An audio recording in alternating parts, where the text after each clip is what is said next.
The post-nuclear wasteland of the Fallout universe is a realm where radiation and strange experiments have twisted life into terrifying new forms. By the light of the moon or the flicker of a campfire, travelers share hushed stories of the creatures that stalk the ruins and wilds. Some of these monsters were once ordinary animals or people, warped by atomic fallout or virulent toxins. Others are the results of secret pre-war experiments, engineered in laboratories with cruel purpose.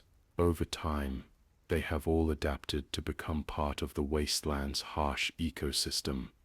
In this compendium, we journey through the lore of these wasteland beasts, describing their origins, as whispered by survivors, and hinted in old records, their behaviors, and the fear they instill. The tone is informative, yet atmospheric, meant to immerse you in the eerie world of Fallout's creatures. So settle in and listen as we delve into the nightmarish bestiary of the post-apocalypse, from the shambling ghouls to the towering Deathclaws. Let us begin our tour of the monsters that lurk in the darkness and just beyond the safety of your campfire's glow.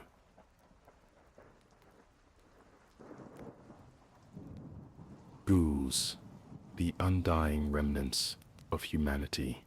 One of the most well-known monsters of the wasteland are the ghouls.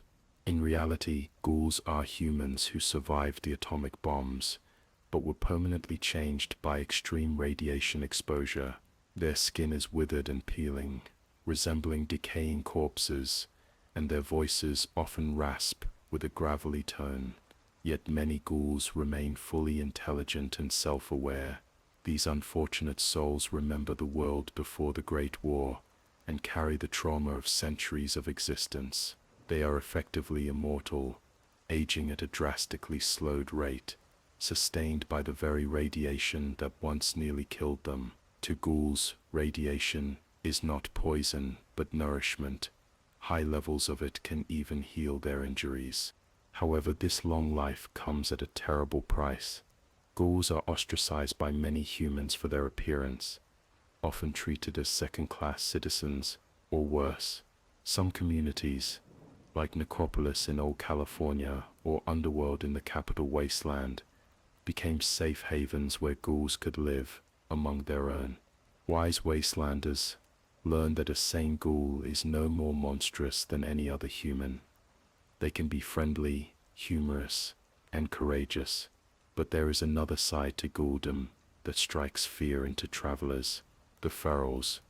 Over time, or through overwhelming radiation exposure, some ghouls lose their sanity and humanity entirely. These are known as feral ghouls, shambling husks, driven by instinct and anger, their minds warped beyond recovery. Ferals will aggressively attack any non-ghoul on sight. They gather in packs in dark ruins, subway tunnels, or derelict vaults, drawn to places of high radiation like moths to a flame. Hearing the inhuman shriek of a feral ghoul echoing in a subway tunnel is enough to send shivers down anyone's spine. Wasteland survivors describe ferals as zombies, though ghouls themselves dislike that term. Unlike the living ghouls who can think and feel, ferals are essentially mindless predators. Particularly feared among ferals are the glowing ones, ghouls so saturated with radiation that their bodies emit an eerie green glow in the dark. These glowing ghouls can release bursts of radioactive energy, reanimating nearby ferals or scorching anyone foolish enough to come close. Many think of them as living fallout, walking radiological hazards.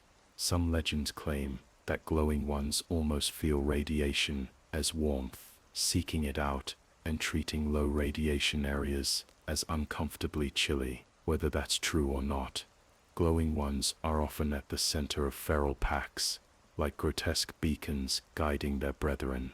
In contrast to ferals, coherent ghouls have formed their own cultures and communities. Some ghoul survivors from Vault 12 founded necropolis, and later ghouls helped establish places like Gecko and Dayglow out west. In the east, under the shadow of the Washington, D.C. ruins, an entire settlement of ghouls thrived in the Museum of History, aptly named Underworld. These communities show that, despite their cursed condition, ghouls can band together and even contribute to rebuilding civilization. The origin of ghouls is often attributed purely to radiation. Ordinary people caught in the radioactive fallout of the Great War who didn't die, but changed. There are whispers of other factors, such as a mysterious virus or contaminant. Some theorize traces of the forced evolutionary virus, or FEV, mingling with radiation in certain regions, potentially aiding the transformation. In the capital Wasteland, for instance, some wonder if the airborne FEV from Vault 87 played a role in their creation. But among the populace at large, ghouls are simply seen as unlucky humans whose bodies adapted horribly to nuclear bombardment. Each ghoul's transformation was unique and agonizing, and for many it was a fate worse than death. Despite the prejudice they face, not all human societies reject ghouls. The New California Republic eventually granted ghouls citizenship, and by the late 23rd century, some ghouls even held positions of respect. In New Vegas, a few ghouls live among humans relatively peacefully. For example, the Bright Brotherhood was a ghoul cult led by a glowing one named Jason Bright, who dreamed of leading his flock on a great journey to a better world. Yet, even in civilized settlements, old fears linger. The mere rumor of ghoul sightings was enough for places like Diamond City in the Commonwealth to expel all ghoul residents, blaming them for misfortunes. To the listener huddled in the dark, what's important is this: if you encounter a stranger with missing nose and leathery skin, don't shoot on sight. They might be a friend, or at least no threat. But if you catch the sound of hissing breaths and feral moans from the shadows, be on guard. Ghouls embody both the tragedy of humanity's past and the dangers of the present wasteland. They remind us that some survived the end of the world, only to endure an unending nightmare of decay.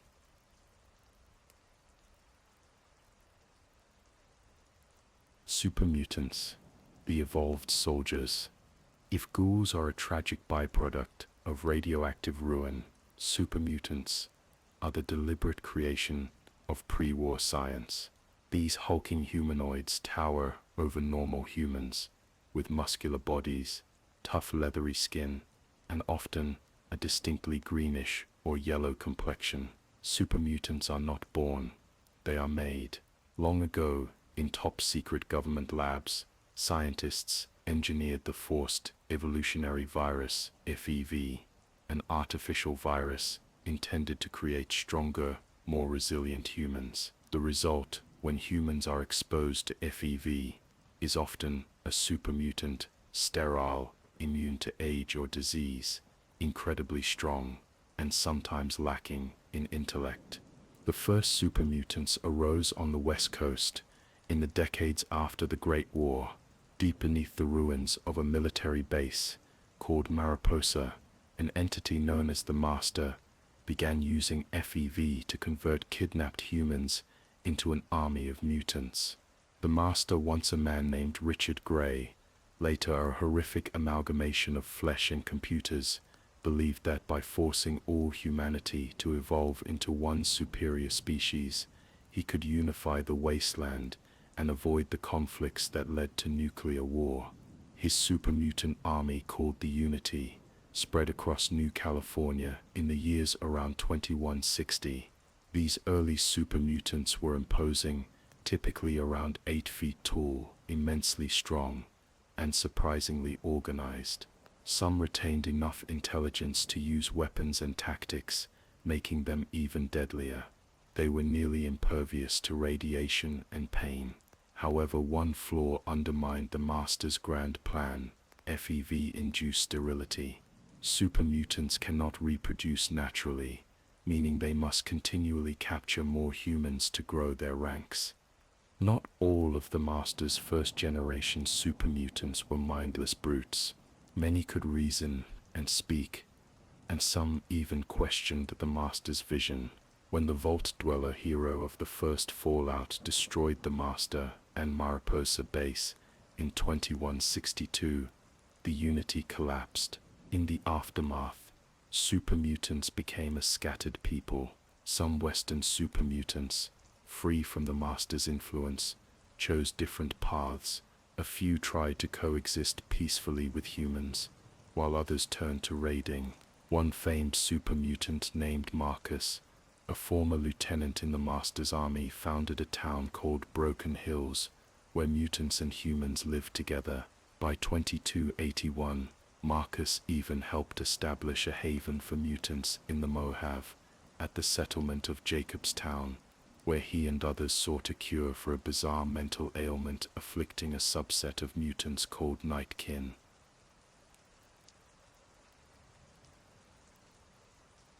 Nightkin, stealthy and schizophrenic. The Nightkin deserve special mention. They were the Master's elite, super mutant shock troops who use cloaking devices, stealth boys, to infiltrate and sow terror. Prolonged use of these devices had an alarming side effect. It drove the Nightkin into psychological instability. Over many decades, constant stealth field radiation left most Nightkin with schizophrenia or other disorders. Their skin turned a dark bluish color, and many became reclusive or erratic.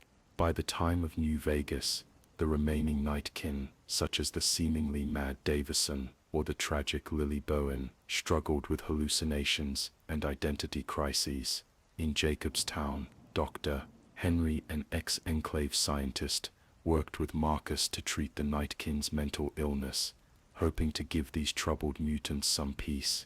The Nightkin's story illustrates that even among monsters, there are complex individuals dealing with unintended consequences of war and science.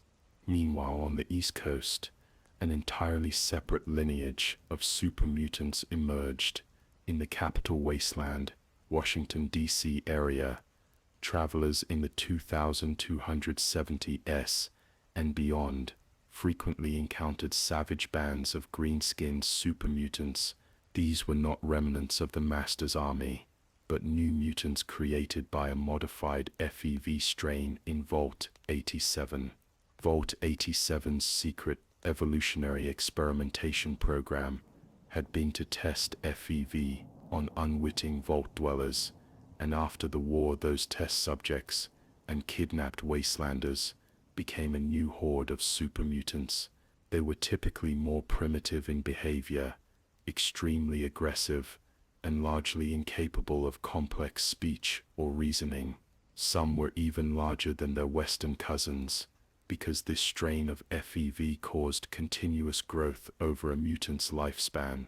In fact, these East Coast mutants could eventually become massive behemoths, grotesquely oversized mutants towering as giants. The Brotherhood of Steel, upon arriving in DC, found these mutants to be one of their greatest threats, and fought long wars to contain them.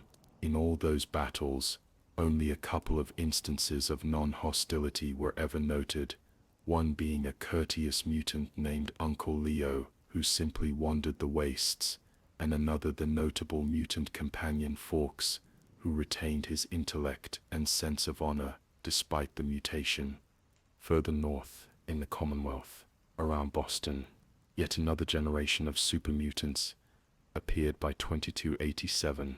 The Sinister Institute had obtained FEV samples and conducted their own experiments in the decades prior, dumping failed FEV subjects into the Commonwealth's ruins. The super mutants in Fallout 4's Commonwealth share traits with both West and East Coast mutants.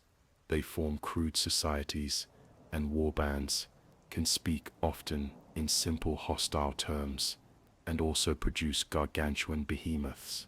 Their skin is usually a mottled green, and physically they resemble the Mariposa strain, but mentally they often exhibit the brute aggression of the Vault 87 mutants. Interestingly, a rare few in the Commonwealth demonstrated civility. For example, a mutant named Strong traveled with a Vault Dweller from 111 as a companion, hoping to learn Shakespeare's secret to human strength. A whimsical story in itself. Strong's existence, along with a peaceful family of mutants hiding in Far Harbor, suggests that even the Institute's mutants are not universally evil. Many, but not all, succumb to violence. Appalachia, the region once known as West Virginia, had its own super mutant genesis even earlier. Here the FEV experiment started before the bombs fell. A West Tech research facility near Huntersville secretly contaminated the town's water supply with FEV in 2076, resulting in unsuspecting townsfolk turning into super mutants shortly after. When the Great War happened, more FEV leaked into the environment, and the enclave in Appalachia later deliberately spread FEV to create more mutants as part of a dark scheme. By 2102, Appalachia was overrun with super mutants that behaved much like the Commonwealth variety, aggressive and organized in raiding parties. They too capture humans for conversion, explaining how their numbers persist. This means multiple pockets of America independently developed super mutants, all with the common factor of FEV exposure, but each with slightly different results and temperament. Despite regional differences, all super mutants share some traits. They are completely sterile, unable to have children, which is perhaps a small mercy, given their tendency toward conquest. They are functionally immortal. Barring violence or accident, a mutant could live indefinitely, with some growing larger over time. They are extremely tough, shrugging off radiation and most diseases.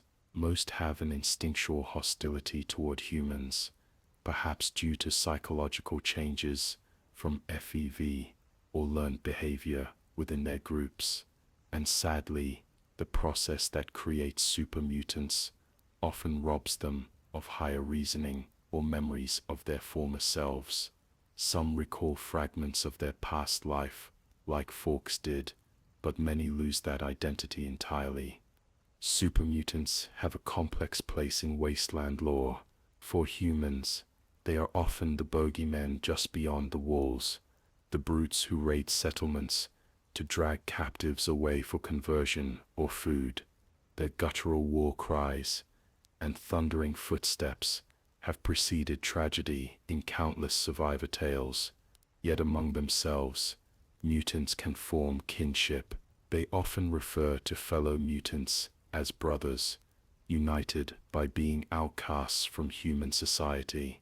Even a violent mutant who sees humans as prey might still show camaraderie or mercy to another mutant. In places like Jacobstown, some have even contemplated their own future, knowing they cannot reproduce and may dwindle in number. There is a melancholy to the super mutant story, created for war, stripped of humanity, feared by all, and ultimately facing extinction if they ever ran out of humans to transform. For the purposes of an intrepid wasteland explorer, any encounter with super mutants should be approached with extreme caution. They typically wield heavy weapons, from crudely modified guns to repurposed club-like objects. In some regions, like the Commonwealth, mutants have been observed using creative tactics, like sending a suicidal mutant strapped with a beeping mini-nuke to charge at enemies. In a fight, a single mutant's strength can overpower several normal humans. Only heavily armed or well-prepared travelers stand a chance if hostilities break out. However, If one was somehow to find a peaceful mutant, as rare as that is, one might discover a unique perspective. Imagine talking to an individual who has witnessed decades or centuries of the post-war world with a nigh invulnerable body, yet is forever alienated from the humans they once belonged to. Some, like Marcus or Lily, show regret and wisdom, even humor, proving that the line between man and monster can blur. Still, those are the exceptions. When most survivors hear the guttural shout of meat, or kill the interloper echoing in the ruins, they know death is near. The super mutants remain one of the Wasteland's greatest challenges, a reminder that not all monstrous threats were born from simple radiation.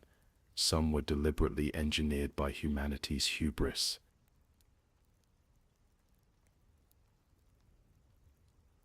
Deathclaws, apex predators of the Wasteland. When Wastelanders swap tales of the most fearsome creatures, the word Deathclaw inevitably hushes every voice around the campfire. Few monsters inspire as much terror and respect. Deathclaws are massive, bipedal reptiles, standing anywhere from 9 to 15 feet tall, with powerful limbs and a hide tough enough to deflect bullets. They get their name from their trademark weaponry, long scythe-like claws on each hand, sharp enough to slice through armor and bone with ease. Their horned demonic appearance and unparalleled ferocity have cemented Deathclaws as perhaps the deadliest natural predators in post-nuclear America. The origins of the Deathclaw were long shrouded in rumor. Early survivors who encountered them thought they were demons or mutants of unimaginable luck. It turns out, Deathclaws were born not from mere radiation, but from mankind's war machinations. In the pre-war era, the United States military secretly engineered these creatures as a bioweapon by splicing together the DNA of various animals, Jackson's chameleon being a primary component, and subjecting them to FEV. Scientists created a creature intended to replace humans on high-risk battlefields. These Project Deathclaw prototypes were bred for strength, aggression, and independence. However, before they could ever be deployed in China or other battlefronts, the Great War happened. The Deathclaws, some kept in military bases or secret labs, either escaped in the chaos or were released into the wild by circumstance. After the war, Deathclaws began to appear in remote areas. For a time, they were so rare that many dismissed them as travelers' exaggerations. But as the decades passed, Deathclaws multiplied in the wild and carved out their territories. By the mid-20th century, entire nests of Deathclaws were being reported. The master in California even managed to capture some, using FEV and his genetic expertise, experimented on them further to enhance their capabilities. This likely contributed to the species' continued evolution and dispersion. Deathclaws are apex predators in every sense. They possess a predator's cunning. While not sapient like humans, they are far from mindless beasts. Anecdotal reports describe Deathclaws setting up ambushes or flanking maneuvers on unsuspecting prey. Their senses are incredibly keen, especially hearing and smell, honed for tracking. In combat, a Deathclaw can close distance with frightening speed, using its powerful legs to lunge and leap. Many survivors' last sight is a blur of scales and claws before a Deathclaw's swipe ends them. Small arms often barely slow these monsters. It may take concentrated fire or heavy weapons to bring one down, and by then it might be too late. Most Deathclaws live and hunt alone or in small family units. A typical nest might consist of an alpha male, one or more females, and some young. The alpha is usually the largest and strongest of the pack, fiercely protective. Rival alphas, when they meet, engage in brutal fights that only end when one is dead or driven off. Female Deathclaws, sometimes simply called mother Deathclaws, guard their eggs and offspring with equal ferocity. Wandering near a clutch of eggs is a death sentence to the foolhardy. Deathclaws' mothers have been witnessed taking on squads of armed men if they perceive a threat to their young. One of the few times Deathclaws were ever controlled by humans was a dark episode in New California around 2241. The Enclave, a remnant of the old US government, managed to capture and genetically modify a group of Deathclaws, increasing their intelligence dramatically. These intelligent Deathclaws could even communicate rudimentarily with humans.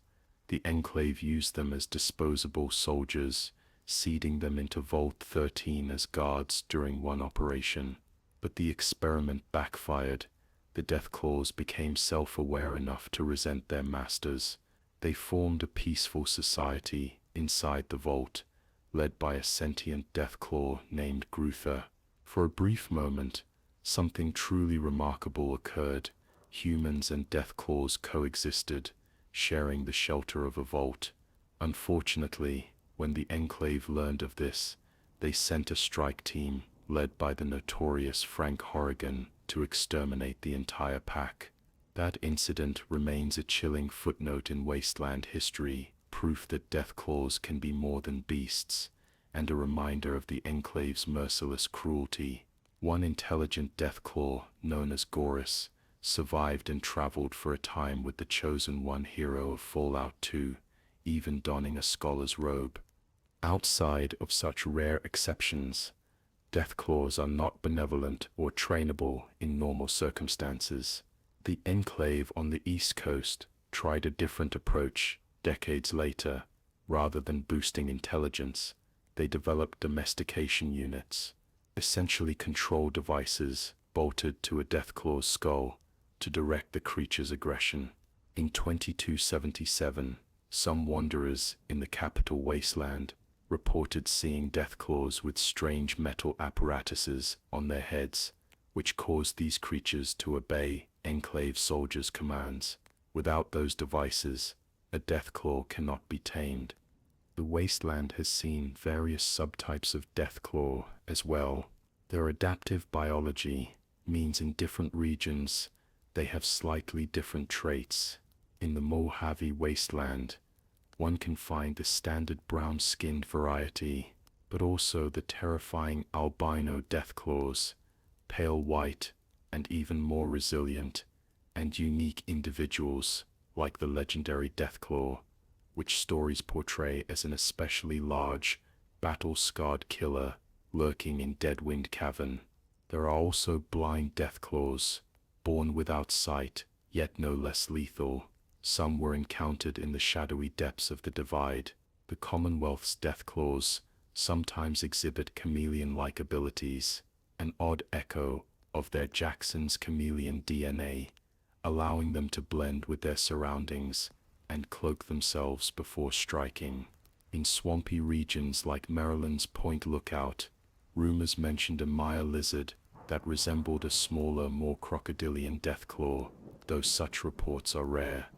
A particularly strange offshoot came from a theme park of all places. In Yucca World, a pre-war amusement park in Massachusetts, a rogue scientist used park resources to create the Gator Claw, essentially a cross of American alligator DNA with the Deathclaw genome. The result was a scaly green variant roaming the overgrown Safari Adventure Park, preying on other zoo specimens and unwary raiders.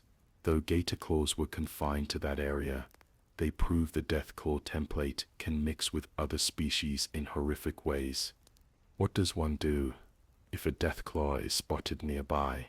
The best advice is to quietly and quickly leave the area. Deathclaws are territorial. They often claim the ruins of factories, rocky canyons, or stretches of desert as their hunting grounds.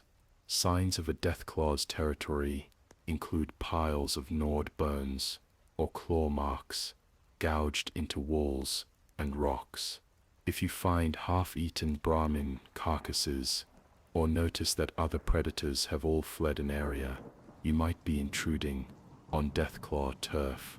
Some survivors have attempted to scare them off with bright lights or loud noises, with mixed success.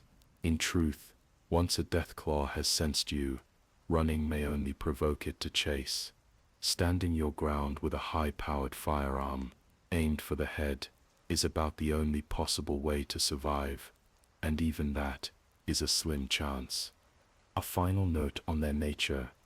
Although Deathclaws are reptilian, they demonstrate complex social behavior, at least in their family units, and even problem-solving abilities in hunting. They communicate with one another through a series of roars, growls, and body language cues. Anecdotes exist of Wastelanders being stalked by a Deathclaw for miles, the creature testing their defenses, waiting for the right moment to strike when the victim was weakest. This almost calculating behavior makes people speak of Deathclaws in near supernatural terms. The devil of the wastes, some call it. But make no mistake, Deathclaws are flesh and blood animals, just the ultimate apex animal produced by humanity's interference in nature. In the grand story of the Wasteland, they are a reminder that some monsters were born of human ambition, from the quiet deserts to the shattered city streets. If you ever hear an earth-shaking roar, followed by the scraping of claws on concrete, you might have only seconds to decide your fate. Pray you're not in a Deathclaw's path, for now you understand why few living things, human or otherwise, ever survive such an encounter.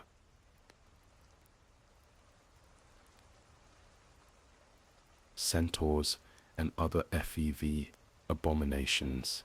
Not all the products of the forced evolutionary virus resembled the comparatively stable forms of super mutants or Deathclaws. Some were far more grotesque, shambling horrors that seem cobbled together from the leftovers of creation. Among these are the creatures known as centaurs and floaters, often found lurking near super mutant habitats.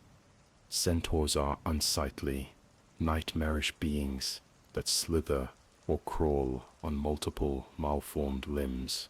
They were named for the mythical half-human, half-horse centaurs of legend, but Fallout's centaurs are an entirely different horror. A typical centaur has a vaguely human-like head and torso fused to a mass of flesh that includes extra arms, legs, and tentacles protruding at random. Their mouths are wide, drooling maws filled with writhing tongues or tendrils. They move in an unsettling, loping gait, or sometimes drag themselves using their arms.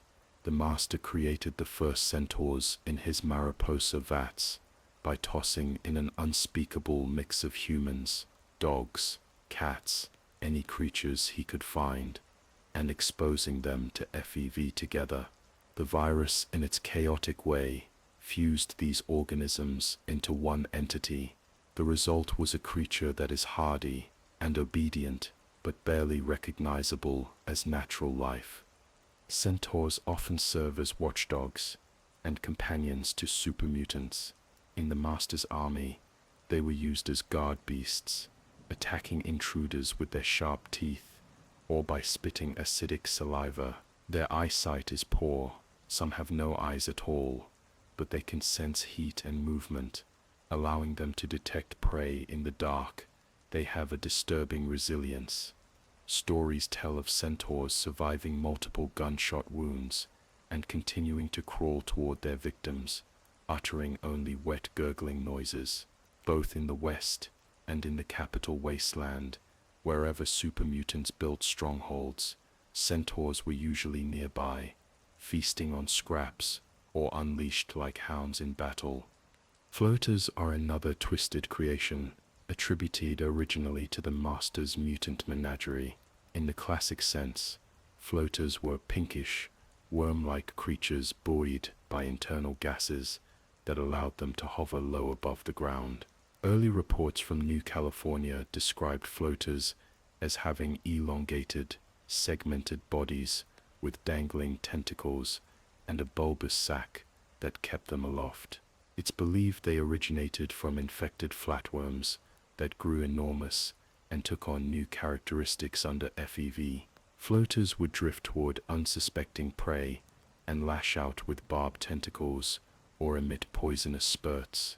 Like centaurs, they were often found in the company of super mutants in the 2160s through 2240s, though they were a rarer sight. Curiously, in Appalachia around 2103, Wastelanders began encountering creatures they called floaters as well, but these had a somewhat different appearance and behavior. The Appalachian floaters are small, balloon-like mutants that float in the air and attack by spewing elemental blasts. Some spit flames, others an icy mist or toxic fumes. Scholars speculate that these might be a divergent strain of the old floaters, or perhaps entirely new mutants that coincidentally developed a similar gas-filled buoyancy. The fact that they often accompany super mutant patrols in Appalachia suggests a link to FEV experiments in that region too. Whether large or small, encountering a floater is an unnerving experience. Imagine an amorphous blob hovering toward you, unpredictable and alien, before it unleashes fire or acid in your face. Beyond centaurs and floaters, other hideous FEV abominations have occasionally surfaced.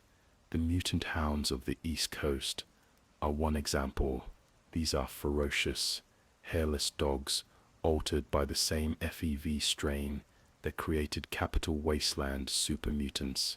They run alongside mutant masters like attack dogs, their flesh bloated and jowls pulling back to reveal gruesome, oversized teeth. Mutant hounds are as loyal to super mutants as pre-war dogs were to humans, and they are often the first to charge in when a mutant warband assaults a settlement.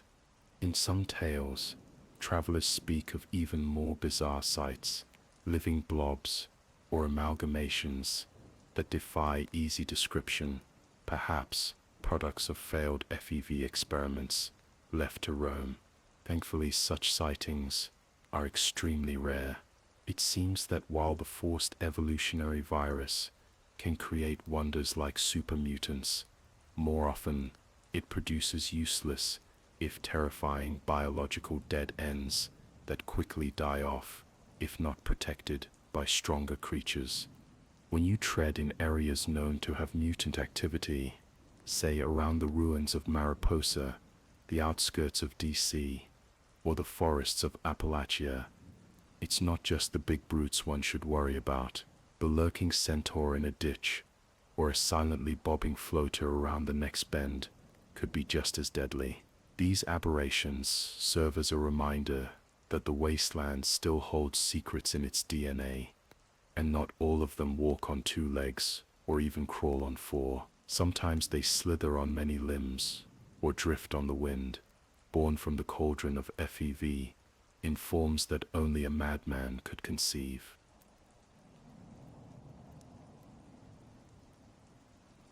Even in a world without mutants, scorpions can be dangerous creatures. Unfortunately for wastelanders, the scorpions that prowl the post-nuclear deserts are anything but ordinary.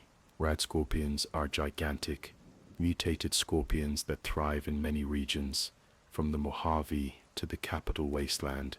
These arachnids, descended from pre-war emperor scorpions common in pet stores, grew enormous thanks to radiation and perhaps trace chemicals from the war. Where once a scorpion might fit in the palm of your hand, radscorpions range from the size of a large dog to truly gargantuan proportions in some cases. Radscorpions, scourge of the desert. The typical radscorpion retains the jet-black carapace of its smaller ancestors. It skitters rapidly on 8 legs and wields 2 grasping pincers that can crush bone. But its deadliest feature is the arched tail tipped with a venomous stinger. A radscorpion's sting can deliver a potent dose of poison that causes paralysis or death if an antidote isn't administered. Many a traveler has underestimated a Radscorpion only to collapse seconds after being stung as the venom works its way into their system. Different varieties of Radscorpions exist. The Mojave Wasteland, for example, is home to bark scorpions, slightly smaller, reddish-brown variants that are a bit less armored but often found in greater numbers. What they lack in size they make up for in sheer persistence, swarming travelers in groups. Then there are the giant Radscorpions, oversized even by Radscorpion standards, often with a tan or golden shell. These brutes can tower over a human and carry even more potent venom.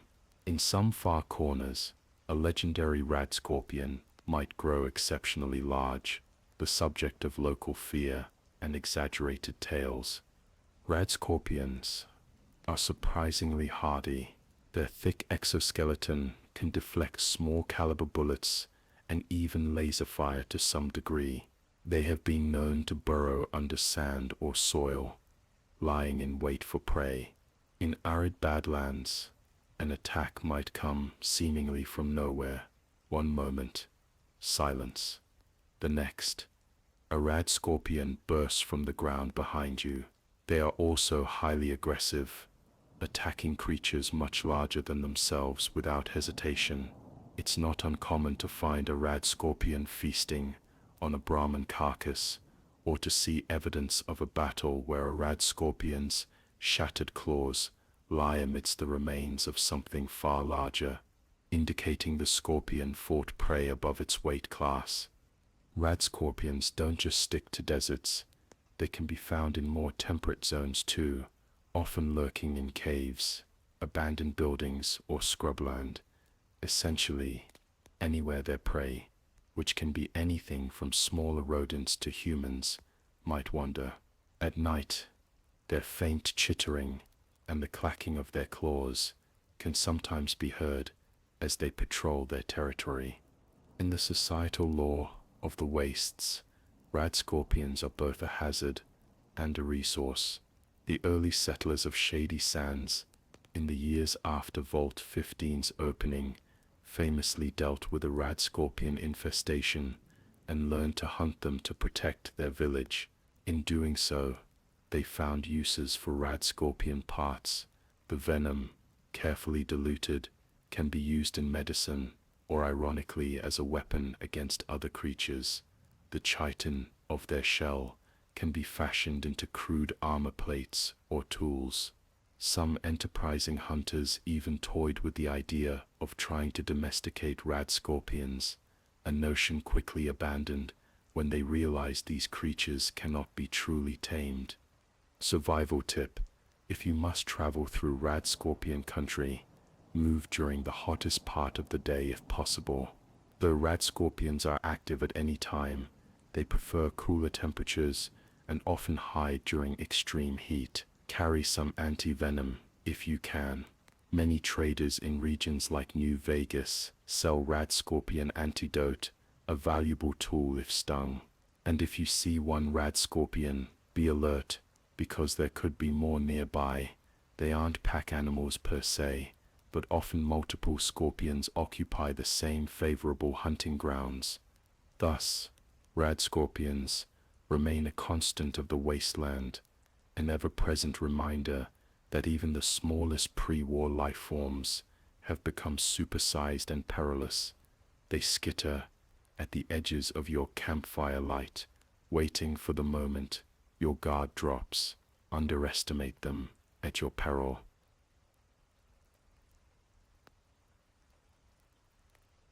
Vermin of the wastes, radroaches, ants, and other pests. Not every mutated creature is a towering behemoth. Some are the smaller nightmares that skitter and buzz, infesting ruins and making even a simple trek through a building hazardous. Wasteland is crawling, sometimes literally, with what survivors call vermin, mutated insects and rodents that, while individually less threatening, can swarm or catch the unwary by surprise. Radroaches are perhaps the most ubiquitous of these pests. As their name implies, they are cockroaches adapted to a world of radiation, roughly the size of a house cat or larger. Radroaches scamper about in the dark corners of virtually every ruined structure. They feed on garbage, carrion, and whatever organic material they can find. Compared to some other creatures, radroaches are relatively easy to kill. A few solid blows, or a single shotgun blast, can dispatch one, but their threat lies in numbers and the element of surprise. Imagine stepping into an old vault or basement and hearing the sudden scuttle of many hard-shelled bodies on the walls. A swarm of radroaches dropping from the ceiling can send even a hardened scavenger into a panicked frenzy. They bite and claw, though their damage is minor unless one is swarmed, and their presence can foul food and water sources. On the bright side, radroaches are a food source for those desperate enough. Some wastelanders have cooked them over fires in lean times, usually with plenty of spices to mask the taste. Giant ants are another common mutant. Pre-war ants were small and bothersome. Post-war, they've grown to the size of dogs in many cases. Giant worker ants and soldier ants can establish huge colonies in the ruins of suburbs or underground tunnels. They mostly keep to themselves unless their nests are disturbed or food is scarce. But when they do attack, they can overwhelm with sheer numbers, their mandibles capable of tearing flesh once they latch on. Some strains of giant ants have even developed specialized abilities. For example, the so-called fire ants around the DC area, a result of one eccentric scientist's experiments, can spit gouts of flame from their abdomens, turning them into walking flamethrowers. A settlement known as Grey Ditch was nearly overrun by these flaming monstrosities before a solution was found. Generally, giant ants respond to pheromones and a queen's commands. Defeat the queen and the colony often scatters. Still, crawling through an ant-infested area, one can't help but feel tiny legs and antennae might surge forth from any crack in the wall. Bloatflies are the overgrown descendants of flies, likely botflies or blowflies, about the size of a mutated bulldog. These fat, buzzing insects are mostly a nuisance, but can be dangerous in their own right. Bloatflies tend to hover around carrion or irradiated pools, feeding and laying their disgusting larvae. They attack by spitting their larvae as projectiles, essentially launching maggots that burrow into a target's skin, a repulsive and painful tactic. If a traveler isn't careful, a couple of bloatflies can pepper them with wriggling projectiles from a distance, causing distracting pain and potential infection. In the Mojave, bloatflies were relatively weak, but in some regions like Appalachia, they grew larger and slightly more resilient. They're often an early challenge for vault dwellers emerging into the world, teaching them not to underestimate even the lowliest creatures. Related to bloatflies are the swarms of bloodbugs and stingwings seen in places like the Commonwealth. Bloodbugs are mutated mosquitoes, human-sized or larger insects that travel in swarms and attempt to siphon blood with a needle-like proboscis. A pack of bloodbugs can drain a Brahmin of blood in minutes, leaving only a husk. Survivors who wander into a bog without protection might find dozens of these pests descending on them, each bite not only stealing blood, but potentially transmitting nasty diseases. Stingwings, on the other hand, are mutated creatures resembling a cross between scorpions and wasps. They have a wasp-like flight and a venomous stinger, similar to a Radscorpion's tail. They're fast and attack from the air, making them hard to hit. Both these insectoids make travel in certain marshy or southern areas fraught. One must constantly swat and guard against the skies, as well as the ground. Giant mantises also roam in places like the Mojave Wasteland. Once praying mantises, no longer than a finger, they are now human-sized, skittering on spiked legs. They often lurk in overgrown areas or old greenhouses. Vault 22 in Nevada had an infamous outbreak of giant mantises. While less aggressive than Radscorpions, they can still deliver nasty slashing wounds with their serrated forelimbs. They tend to stay camouflaged until someone is nearly on top of them. A traveler might walk through a thicket only to realize that those branches around them are actually the arms of dozens of mantises about to strike. Even the rodent family has its share of mutants, the mole rats, which plague many an explorer. These creatures are mutated from African naked mole rats. Some say the US military was experimenting with using mole rats as invasive pests during the war, and that's how they spread across America. They lost most of their fur and have poor vision, but grew to pig-like size and developed huge protruding incisors. Mole rats often burrow underground and pop up near their prey, similar to Radscorpions. They usually attack in packs, swarming and biting. While not the toughest creatures individually, they can catch someone off guard easily, and their bites can cause infection or disease. Mole rats are considered such pests that even some raider groups use them for blood sports or target practice. Some wastelanders, however, have managed to tame mole rats for use as crude watchdogs or even food sources, a testament to the wasteland's creativity in survival. The list of smaller mutated critters goes on, from Radstag's two-headed deer that can be aggressive in rutting season to mutant squirrels, wild dogs, giant toads, even the occasional oversized raccoon or snake in certain areas. Many of these creatures pose only moderate risks individually, but the wasteland survivor quickly learns that underestimating any mutated animal can be fatal. Even a humble radroach could carry a disease, or nibble at you while you sleep, or attract bigger predators to the scent of your blood. In short, the vermin of the wastes ensure that no environment is truly safe or free of danger.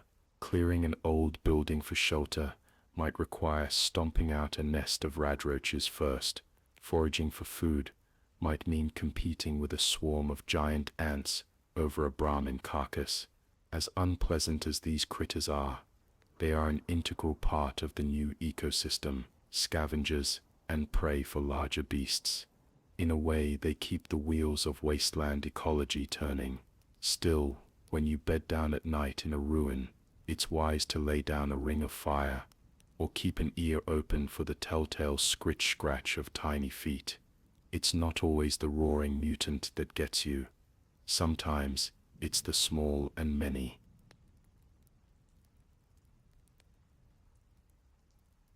Cazadores, winged terrors of the Mojave. When the new California Republic expanded eastward into the Mojave Wasteland, its rangers expected to deal with raiders, mutant animals, maybe even the odd Deathclaw. What they didn't anticipate were the Cazadores, swarms of giant orange-black wasps whose venom can kill a Brahmin in moments. Cazador is Spanish for hunter, a fitting name given by the tribes of the region to these vicious flying predators. Cazadores are the product of pre-war scientific hubris. In a secret lab complex known as Big MT, Big Mountain in the southwest, a group of eccentric researchers experimented with splicing insect DNA. One doctor, Boris, took the common tarantula hawk wasp, an already fearsome species of wasp known for paralyzing tarantulas, and modified it with FEV and genetic engineering. The result, a wasp the size of a man's torso, with vibrant orange wings and a tendency to travel in deadly swarms. After the war, these creatures escaped or were released from Big MT and began breeding in the wild. A single Cazador is bad enough. It moves fast, darting through the air with an ominous buzzing hum. Its coloration is black, with bright orange marking its wings, a natural warning sign to any creature with sense. If it closes in, the Cazador will stab with its long stinger, injecting a potent neurotoxin. Victims of Cazador stings report an almost immediate burning pain and dizziness as the venom works through their bloodstream.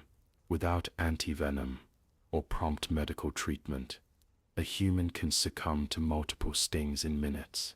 The danger is compounded when Cazadores come in numbers, and they often do. Much like the wasps they came from, they can be territorial and will attack en masse anyone disturbing their nests or wandering too close. Cazadores frequently make their hives in out-of-the-way places, high in the cliffs, inside caves, or among the ruined rafters of abandoned buildings. The Mojave's harsh environment doesn't deter them. If anything, they've spread rapidly, since few predators can challenge them. It's whispered even the mighty Deathclaw gives a Cazador nest a wide berth. In the Zion Canyon region further northeast, rumors spread of a variant known simply as the giant wasp, which sounds identical to Cazadores, indicating they may be propagating beyond just one area. The only silver lining with Cazadores is that, being insects, they have some predictable weaknesses. Their wings, while granting them speed, are relatively fragile. A few well-placed shots can cripple a Cazador's ability to stay aloft. Also, their compound eyes are sensitive. Bright flashes or certain repellent chemicals can confuse or deter them. The real challenge is keeping your cool when one or a dozen of these monsters is diving at you like a shrieking banshee. Travelers have recounted the horror of hearing that buzzing approach and seeing several bright orange shapes bobbing in the distance, knowing they had only seconds to take cover or prepare. In New Vegas folklore, Cazadores quickly became one of the most hated creatures. People would exchange tips like currency, aim for the wings, carry lots of anti-venom. Whenever you go north of Good Springs, if you see one, there are 10 more you don't see yet. The fact that they were an introduced species, courtesy of pre-war science, gone wrong, adds an extra layer of resentment. Unlike natural mutated animals, Cazadores feel almost designed to torment human survivors. Indeed, few things unify a group of wastelanders like a common enemy, and more than one unlikely alliance was forged on the spot when a band of raiders and a caravan found themselves both under Cazador attack. Survival trumps feuds when these wasps descend. By the late 2280s sus, the spread of Cazadores seemed to have been somewhat contained to the Mojave and immediate surrounding areas, perhaps due to climate or the efforts of exterminators, but their legacy lives on in cautionary tales. The image of a villager stepping outside at dawn, only to collapse with a dozen black and orange insects swarming around him, is a mental picture parents use to warn their children, don't stray too far, or the Cazadores will get you. For our part, if you ever wonder where the sun bakes the desert sands, and you notice giant, paper-like nests, or a strange droning in the air, be very, very careful.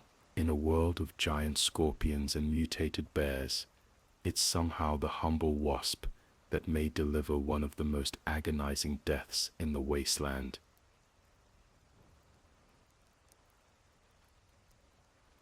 Nightstalkers, serpents, in the shadows.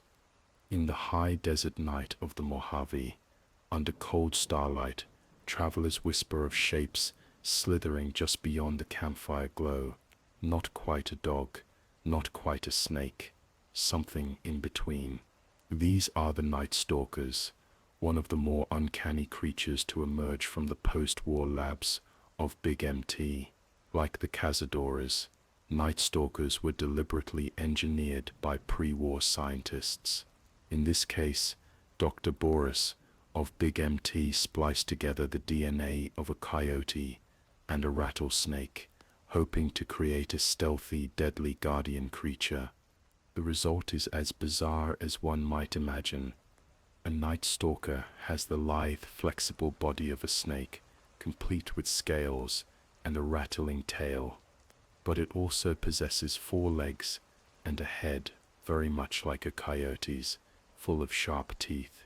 These creatures move by both slithering and walking, allowing them to navigate almost any terrain silently. They typically hunt in packs, like coyotes, using coordinated tactics to confuse and wear down prey. One classic move is for one Nightstalker to draw attention by rattling its tail in front of the victim, while others circle around to strike from the flanks. Nightstalker venom is another deadly factor. Their bite delivers a potent toxin inherited from their rattlesnake genes. Victims can suffer rapid heart rate, muscle paralysis, and in severe cases, death.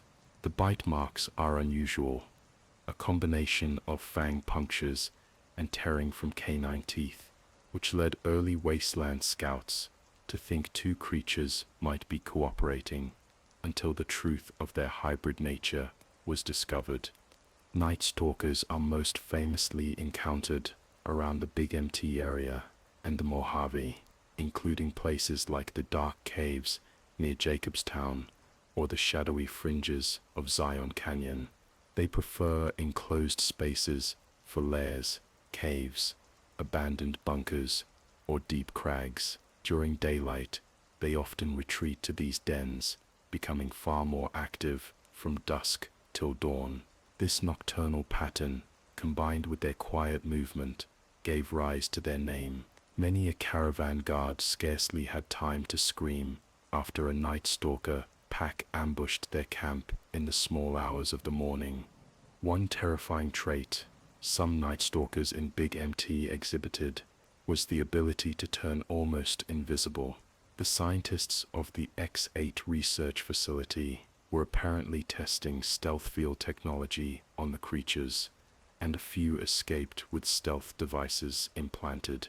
These stealth Nightstalkers could flicker in and out of sight, making them nearly impossible to track. Fortunately, such modified individuals are rare outside the Big MT crater, but the mere possibility keeps travelers on edge. Despite their fearsome nature, Nightstalkers, like many predators, generally avoid large settlements or groups of humans.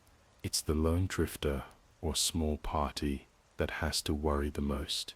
A sudden rattle from a bush, a low canine growl from nowhere. Those are your warnings to either prepare for a fight or slowly back away if possible. Wasteland communities have developed their own folklore around Nightstalkers.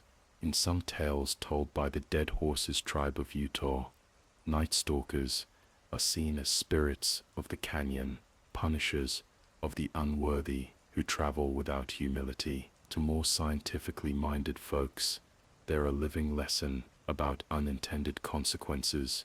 Just because you can mix 2 animals into one doesn't mean you should, especially if the result has the hunger of a coyote and the venom of a rattlesnake. For an explorer, the best defense against Nightstalkers is vigilance.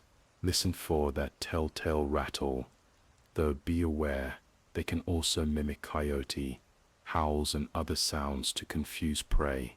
Keep a bright torch or flashlight at the ready, as sudden light can disorient them briefly. And if you have a canine companion of your own, treasure them. Dogs often sense the presence of Nightstalkers before humans do, growling at something unseen in the dark. To encounter a Nightstalker is to face a predator made from the remnants of 2 others, honed by human experimentation into something arguably more deadly than either. They exemplify the strange new food chain of the Wasteland's wild places, neither entirely natural nor wholly unnatural, but undeniably lethal. So when you next trek through a narrow canyon with the moon high overhead, Keep one eye on the shadows and one hand near your weapon. The slithering of scales and the pad of paws might be closer than you think.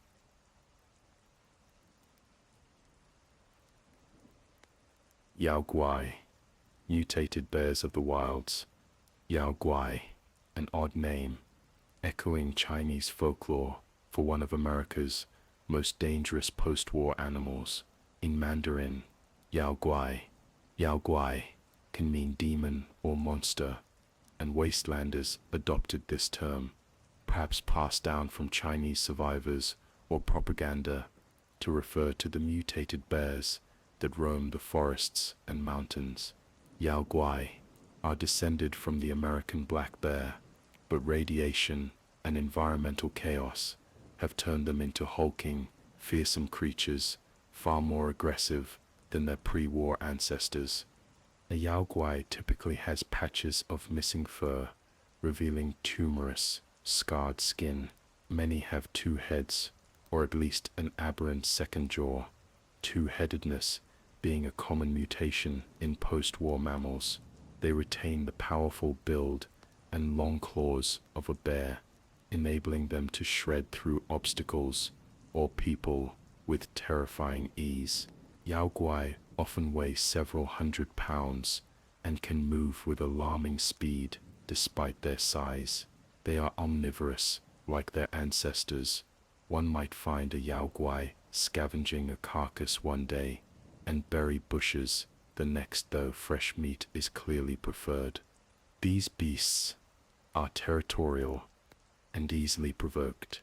A common wasteland wisdom is that if you see bear tracks or scratching posts on trees, make a very wide detour.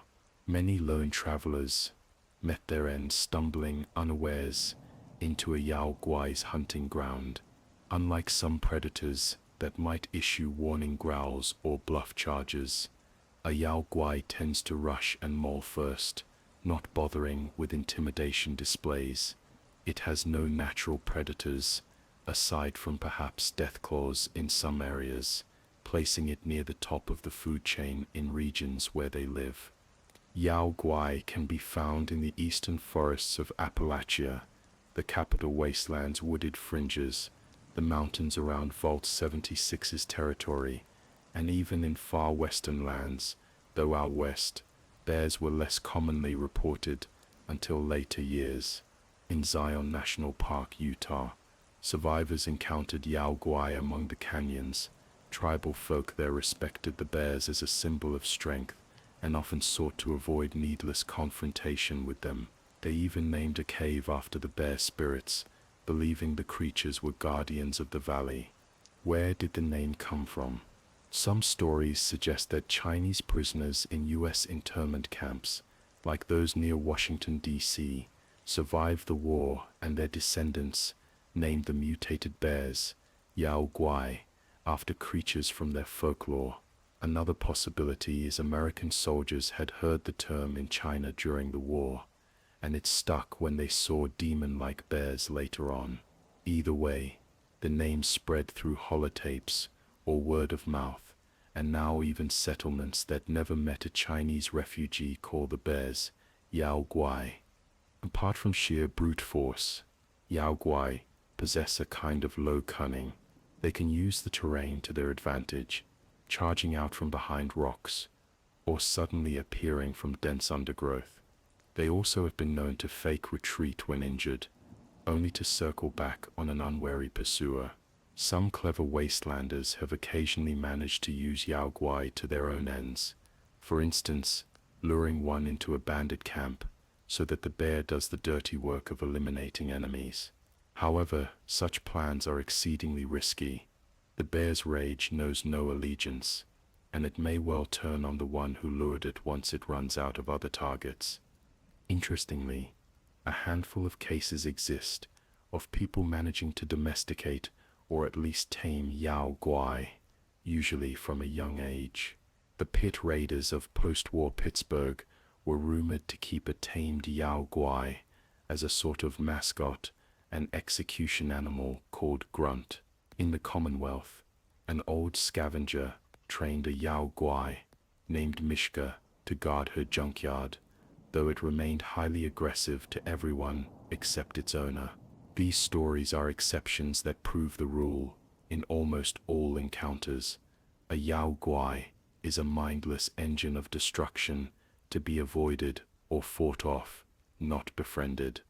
At night, around a campfire, the distant roar of a Yao Guai carries a special kind of dread. It's a reminder that even Mother Nature's children, the bears in this case, were not spared by the Great War, and that they came out the other side, not as gentle giants, but as veritable monsters. Yet, like many wasteland creatures, one can't help but feel a twinge of respect. These bears, after all, are survivors too. They roam the wild places humans abandoned, kings of their hills once more, fierce and unyielding.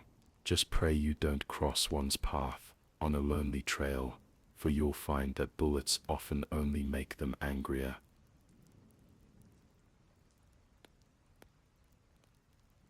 Mirelurks and maritime monsters. Along the coasts and swamps of the post-war world, new forms of life have crawled out of the irradiated waters.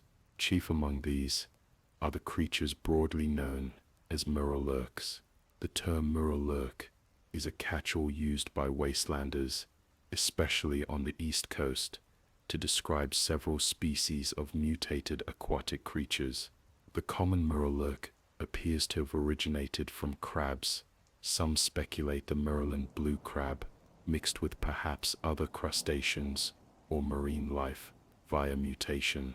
They have a thick, domed shell covering most of their body and walk upright on two hind legs, using their smaller forelimbs to grab and tear at prey. Mirelurks are notoriously tough. Their shells can deflect gunfire, making frontal attacks difficult unless one is aiming for the softer face or underbelly. These chitin armor terrors lurk in marshes, along riverbanks, and in coastal ruins. They often nest in groups, laying clutches of eggs in mud mounds or damp hideaways. Woe to the traveler who stumbles upon a Mirelurk nesting ground. The usually solitary hunters become ferociously defensive parents.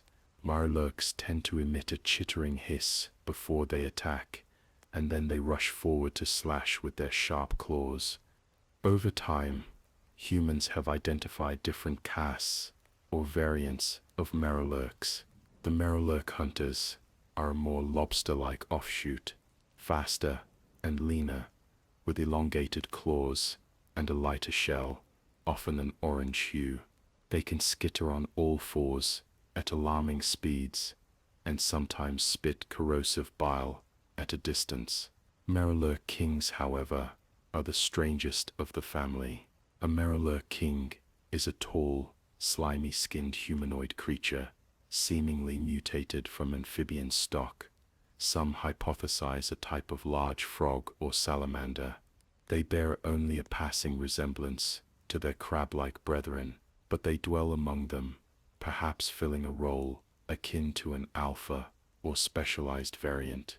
Mirelurk kings have a distinctive ability, a shrieking sonic attack that can disorient or even injure targets at range. Seeing a Mirelurk king rise out of water, humanoid shape, glistening and screaming with an otherworldly cry, is enough to send even experienced mercenaries fleeing. And then there are the Mirelurk queens. These massive, bloated matriarchs can be as large as a small house. They often remain in lairs, like ruined harbors or burrows near water, and act as egg layers for Mirelurk colonies. A queen can spawn countless offspring over time. When threatened, she can spit a spray of acidic venom and summon nearby Mirelurks with a guttural roar. Taking down a Mirelurk queen is a feat few can claim. It often requires a small army or a very well-armed vault dweller. Beyond the standard Mirelurk taxonomy, the wasteland waters hold other horrors.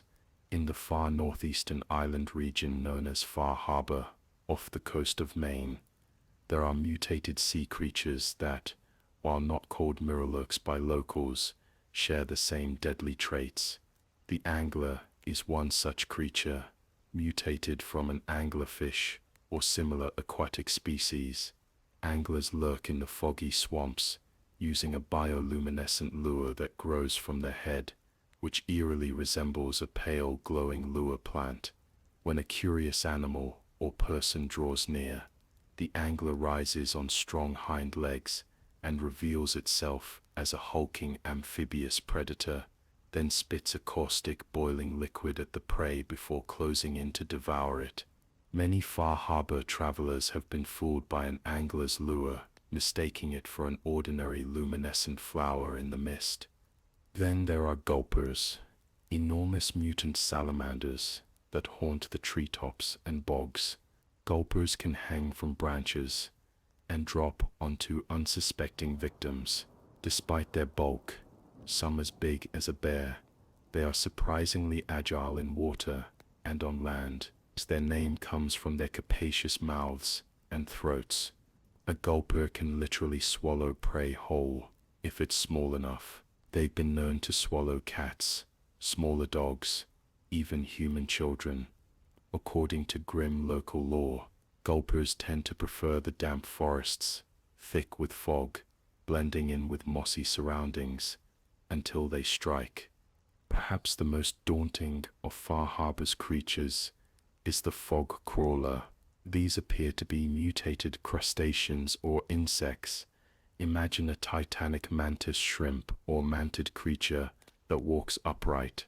Fog crawlers tower over a person with spiny, mottled shells that camouflage with the pine forests and swirling mist.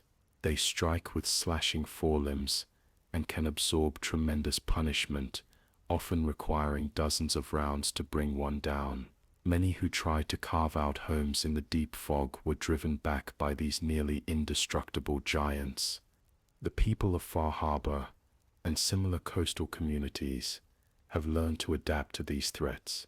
They use fog condensers to repel the radioactive mist that these creatures favor, and they construct stout walls to keep out the largest beasts. They've also developed tactics, for example, using lure traps to bait anglers away from settlements, or hunting gulpers in teams, one group flushing them out while another lies in wait. Whether it's the Mirelurks of the swamps around Washington, D.C. and Boston, or the anglers and gulpers of Maine's fog, humanity's relationship with the water has been permanently altered. No longer do people freely fish or swim without fear.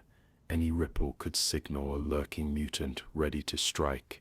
Yet, like many wasteland creatures, these maritime monsters have their place. They often keep more dangerous threats in check. A pack of Mirelurks might deter raiders from using a river route, for instance, and they feed on carrion, preventing disease spread in some cases. In a way, they are part of the new natural order. Still, for any lone wanderer or settler, crossing a bridge over a swamp or sailing along a coast requires constant vigilance. The waters of the post-nuclear world are dark and full of monsters, and the Mirelurk's chitter or the angler's deceptive glow serve as reminders that even the deep blue sea turned against humanity after the Great War.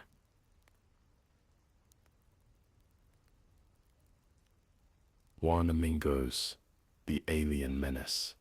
In the annals of wasteland lore, few creatures have sparked as much speculation as the Wanamingo.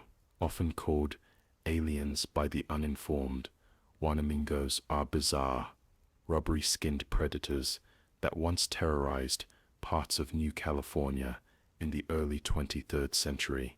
They first gained notoriety around the mining town of Redding, where a mine full of strange purple-gray monsters nearly overran the local population. The miners dubbed them Wanamingos after the Wanamingo mine. They infested the word itself, perhaps lifted from local tribal names, and the name stuck. A Wanamingo doesn't resemble any normal earth creature at first glance. They have a bulbous rounded body standing on two thick, clawed legs. Instead of eyes, a tangle of tentacles or tendrils protrudes from where a face might be, concealing a lamprey-like circular mouth ringed with sharp teeth. Their hide is smooth and slimy, often a dull gray or purplish hue, and seems to resist small arms fire to a degree. They often move in an almost hunched posture, but can rear up to a surprising height when lunging to attack. Their method of attack is to close distance quickly, battering with their powerful limbs and latching on with their toothy maws to tear chunks of flesh. The threat of Wanamingos was intense, but relatively short-lived. In 2242, the Chosen One, the protagonist of Fallout 2, aided Redding's folk in clearing out the Wanamingo mine, slaughtering scores of the creatures. After that, sightings of Wanamingos dwindled.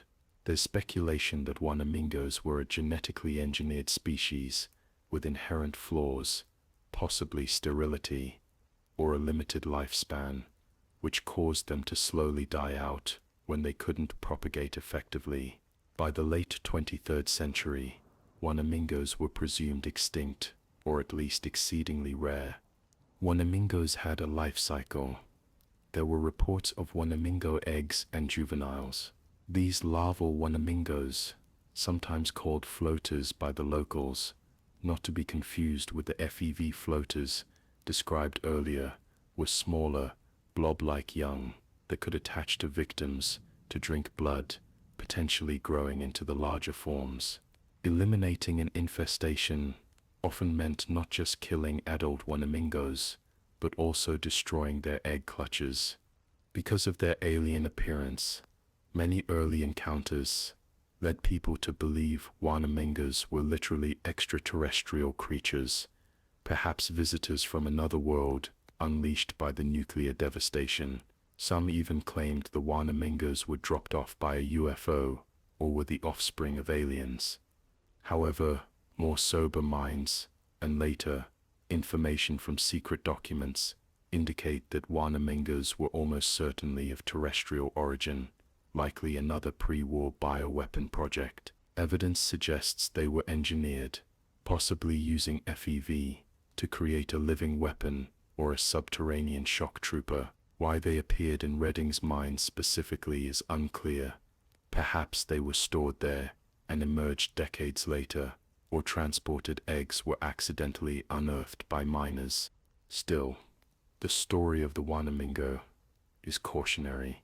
It reminds old-timers that not every monster survived to the present day.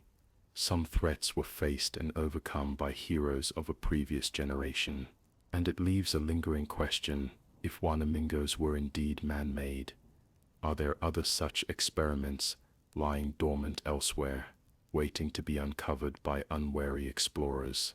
The Wasteland's depths may yet hold more alien-looking nightmares spawned from the laboratories of the past. That hasn't stopped wanderers from claiming alien sightings now and then. In the absence of real Wanamingos, sometimes feral ghouls or centaurs are mistaken for them by superstitious folk at night.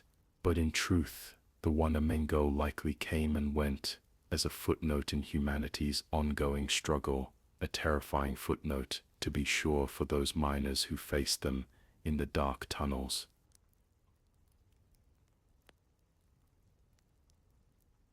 Wendigos, cannibals turned carnivores. In the mountains and hollows of Appalachia, an old legend took on a horrifying new life after the bombs. The Wendigo of folklore is a cannibal spirit, a person transformed into a monster by the sin of eating human flesh. Post-war West Virginia found that legend manifest in grotesque reality. Wendigos in Fallout are mutated humans, twisted by a combination of radiation and prolonged cannibalism into pale, emaciated horrors that skulk in dark places. A Wendigo stands taller than a normal human, but its body is gaunt and stretched. The limbs are unnaturally long, ending in clawed, bony fingers. The creature's skin is pallid, almost translucent, tightly drawn over a skeletal frame. Perhaps most disturbing is the head, elongated with an impossibly wide mouth, filled with jagged, razor-sharp teeth. Many Wendigos have lost their eyes, or have only milky white orbs, yet they hunt primarily by sound and smell, often in pitch darkness. Their movements are rapid and jerky.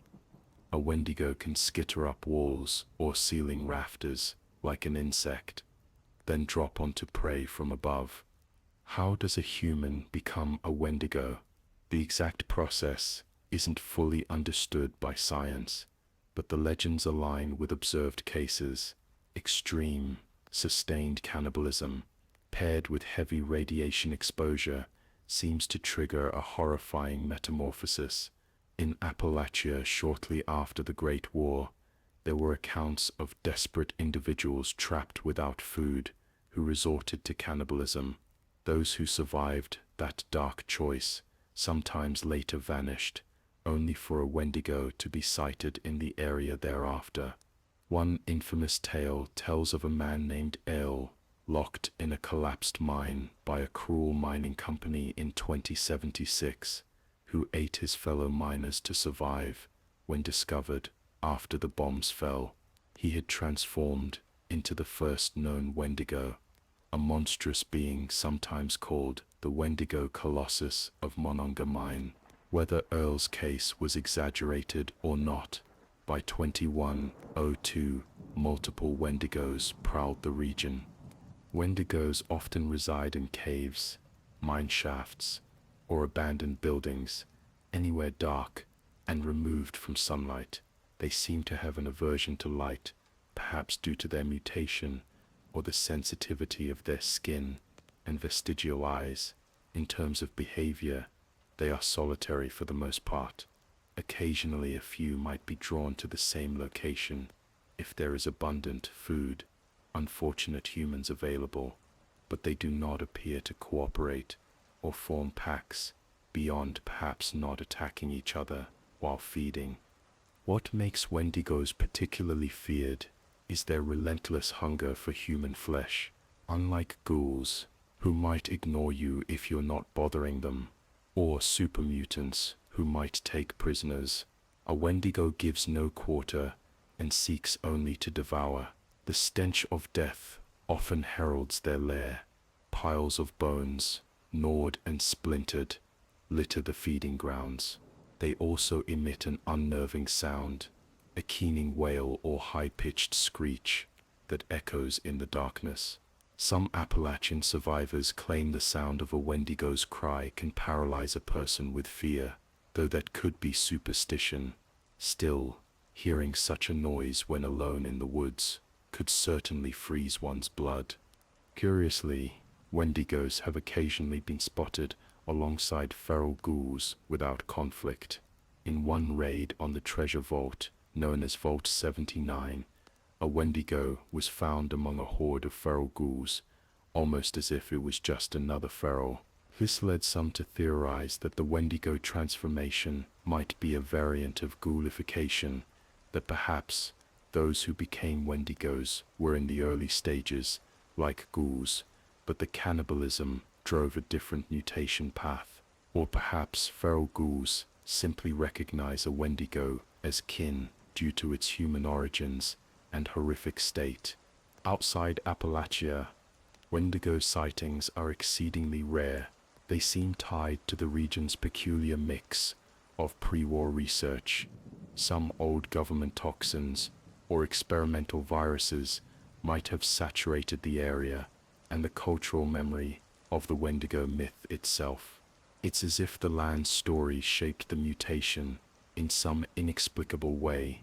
Other wasteland regions have their share of cannibals, but none have reported their flesh-eaters turning into these particular fiends. If you journey through the thick forests or abandoned ski resorts of the Appalachian Hills, heed this advice. If you find chewed human bones or hear that high, inhuman shriek in the distance, leave the area with haste. A Wendigo could be on your trail. standard weapons can kill one. They are not invincible or supernatural, but their agility and ferocity make a fight extremely dangerous. Shotguns, fire, or heavy calibers are recommended to put one down, and even then, some hunters insist you should sever its head or burn the corpse to ensure it won't somehow rise again. This may be superstition, but it speaks to how fearful even seasoned fighters are of these creatures. The Wendigo stands as a reminder of one of humanity's darkest taboos, and how the Wasteland seems to punish it in kind. Where humans devour humans, something truly monstrous may emerge to continue that feast. It's a cautionary tale. The line between man and monster can be crossed by choice, and once crossed, the result is a horror that walks on two legs with an insatiable craving for those it once called kin.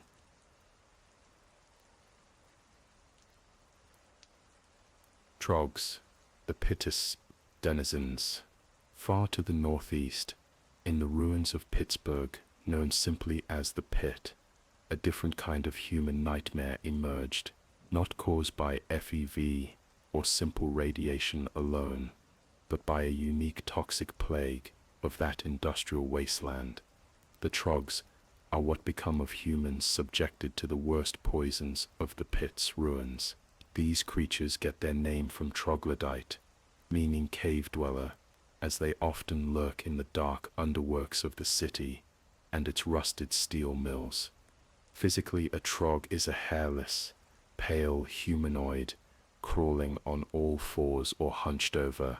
They have elongated limbs with claw-like hands, and their eyes are milky white or completely blind. Not that eyes are of much use in the perpetual smog and darkness where they live. Their teeth sharpen into fangs, and their skin becomes grey and rubbery. In many respects, Troggs resemble a midpoint between a feral ghoul and a Wendigo, though their origin is different. They are extremely fast and capable of climbing walls or industrial beams with ease, almost like mutated apes or oversized rodents.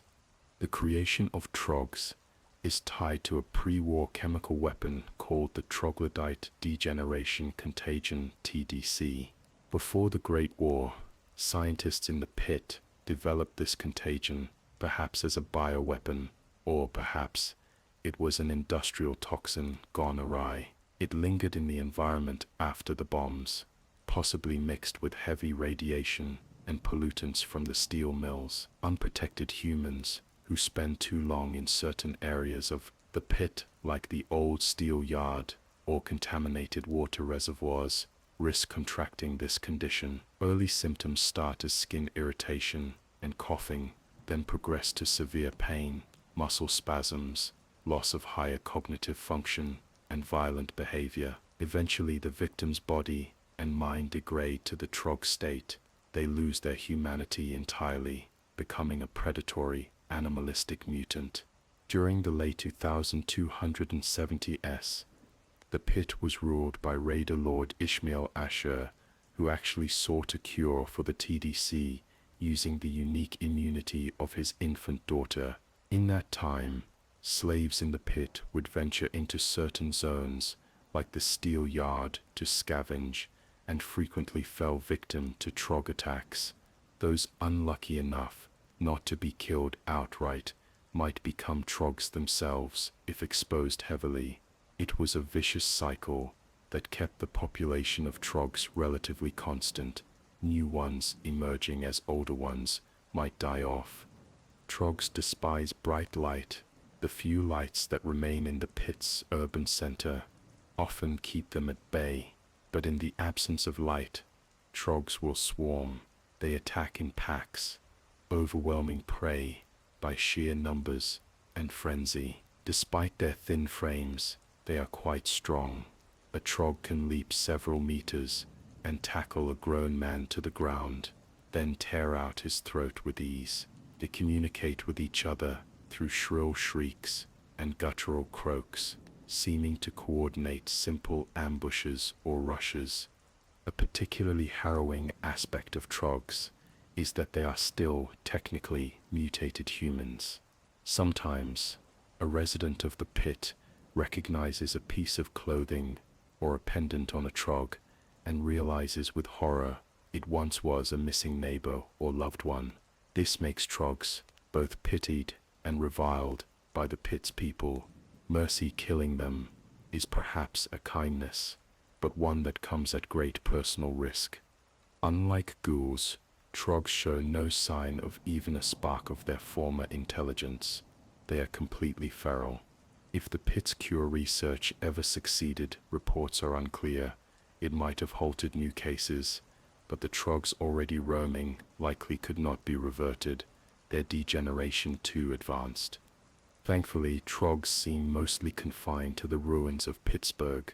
Outside of the pit, similar mutations haven't been widely observed, a testament to the specific, localized nature of the TDC pathogen. So unless you plan to wander the collapsing skyscrapers and toxic canals of that forsaken city, you are unlikely to meet these particular monsters. But should you find yourself there, perhaps searching for valuable old-world technology, or running afoul of its brutal raider factions, remember this: stick to lit areas, avoid the old underground and scrapyards, and if you hear the chittering howl of many Troggs in the dark, steel yourself for a fight, or find a route to safety immediately. The Troggs have inherited the pit's shadows, and they do not share them willingly.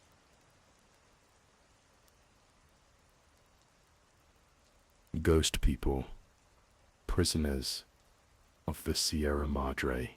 In the shadowed eternal dusk of the Sierra Madre Casino's ruined resort, a different sort of monster lingers, one born of technology, toxic gas, and a touch of urban legend. The locals call them ghost people, and encountering them feels like stepping into a nightmare where the past won't die. The ghost people were once humans, workers and guests of the Sierra Madre Villa, a luxurious mountain retreat that was enveloped by a swirling cloud of poisonous gas when the war broke out. This cloud, a byproduct of the casino's secret chemical programs and the detonations of the Great War, settled over the villa and trapped everyone there in a toxic haze. Those who donned protective gear, hazard suits meant to protect against the toxins, did not perish outright. Instead, they underwent a ghastly transformation. They did not truly live, but they did not die either. Preserved by the cloud's strange properties, and also corrupted by it, they became something akin to the undead. Physically, a ghost person is always seen in a full-body protective suit with a tinted, opaque faceplate. The suits are old-world hazmat or environmental suits, now practically grafted to the wearers' bodies. Inside those suits, it's said the bodies have become desiccated and mummified by the toxic air they breathe. They are effectively immune to the cloud now. In fact, it sustains them, but it also means they cannot leave its boundaries. Ghost people who wander out of the cloud's concentration eventually collapse and die, as if the cloud were now their lifeblood. Ghost people are incredibly resilient. Shooting one down often isn't enough. They have a disturbing tendency to rise back up after a short time, as if unconscious rather than killed. The only sure way to put a ghost person down for good is to dismember the body, a gruesome task when one is attacking you with knives, bear traps, or cloud harvesting spears. Indeed, ghost people favor melee combat. They lurk in the misty streets and ruined buildings of the villa, setting bear trap snares and springing ambushes from balconies or storm drains. They can climb walls and leap from balconies with inhuman agility, silently closing in on prey. Why do they attack? It could be mindless aggression, or perhaps a deep madness from decades trapped in the poisonous fog. They do not speak, at least not in any language survivors understand. but they sometimes emit a muffled moan or hiss through their masks. Some speculate the ghost people believe any intruders are ghosts, or simply more prey to drag back into the cloud. Once they grab hold of a victim, they often drag them away into the toxic depths, likely to a fate of either being torn apart, or worse, becoming like them if sealed in a suit. There is an eerie, ritualistic air to some of their behaviors. Ghost people have been observed carrying unconscious victims into the depths of the villa rather than killing them on the spot. No one knows why. Are they adding more to their ranks somehow, or do they simply hoard bodies for later? None who have been dragged off have ever returned to tell. For those who've braved the Sierra Madre, as told in the holotapes of the courier who survived that ordeal, the ghost people were as big a hazard as the toxic cloud itself. Fighting them was often not worth it. Stealth and avoidance were preferable. Holographic security projectors left active in the villa could be turned against them. The ghost people would shy from hologram emitters, perhaps remembering some shred of their old security protocols, or simply confused by the lights. The name Ghost People fits, not just because of their ghostly immunity to death, but also due to the atmosphere of the Sierra Madre. The whole resort is suffused in a reddish twilight haze. The ghost people appear and vanish in it like specters, representing perhaps the trapped souls of that dead city. They were literally people turned to ghosts of their former selves, endlessly wandering their poisoned paradise. Outside of the Sierra Madre's confines, ghost people do not exist. They are a contained phenomenon. One more strange consequence of a localized disaster. Thus, the average wastelander will never see a ghost person, but their story serves as a haunting example of how survival can take horrific forms. The people of the Sierra Madre did not die in the Great War. They survived in a twisted way, losing their humanity, but clinging to a parody of life in the ruins. As long as the cloud endures, so too will the ghost people. In our journey through monster lore, the ghost people remind us that not all fates worse than death come from claws and fangs. Sometimes, it's a hazy eternity of being neither alive nor truly dead, stalking the empty halls of a dream that turned into a nightmare. If you ever see a figure in a dark suit with a glowing-eyed mask emerging from a red mist, be very wary. You may be face to face with a ghost that can hurt you.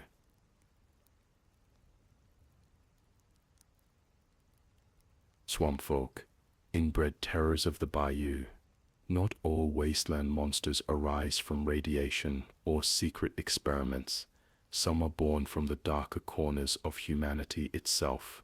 The Swampfolk of Point Lookout, the swamplands of former Maryland, are such beings, technically human, but twisted by generations of inbreeding, isolation, and a bit of swamp-borne radiation.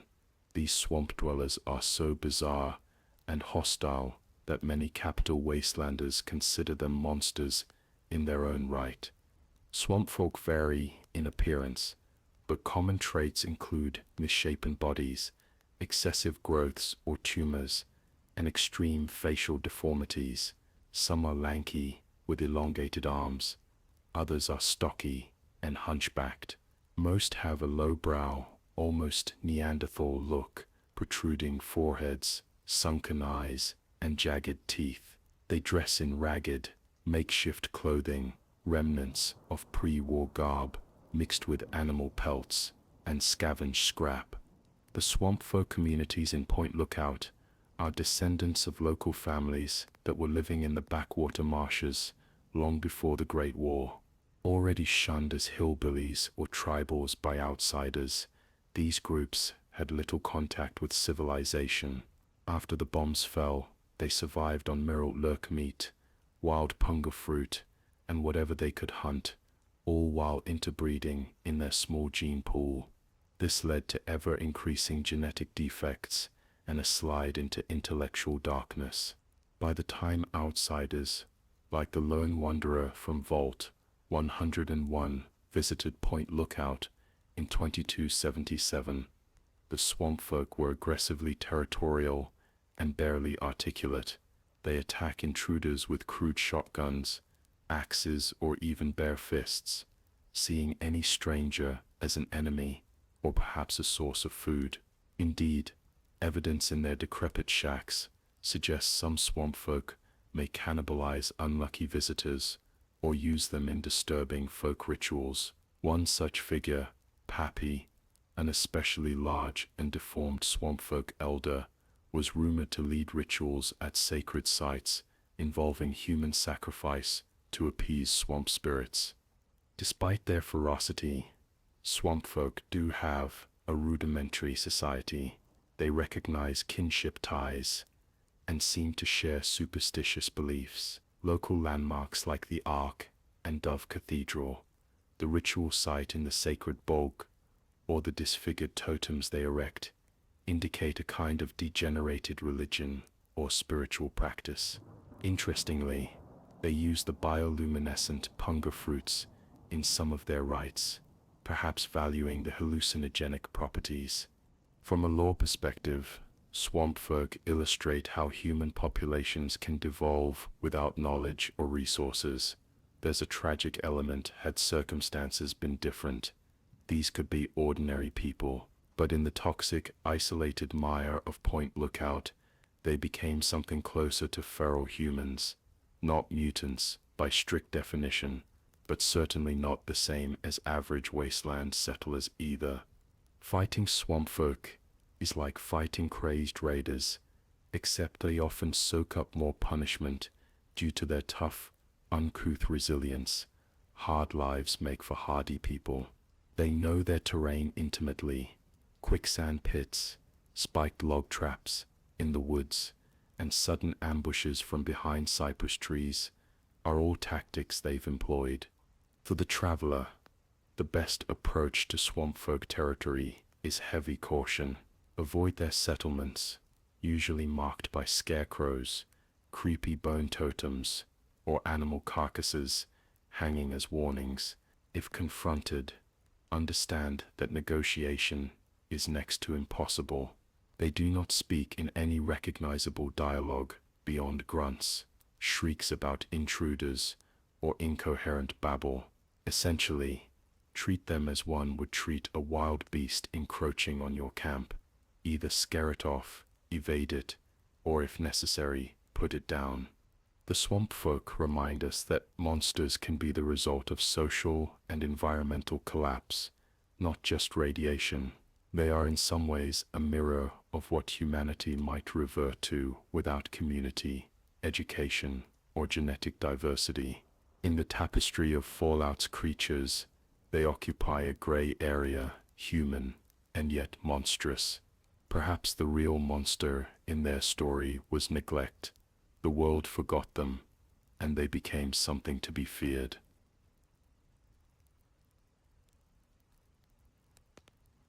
A Scorchbeast is a winged creature with a wingspan measuring tens of feet across, a skeletal bat-like body, and a crown of bony spikes on its head and back.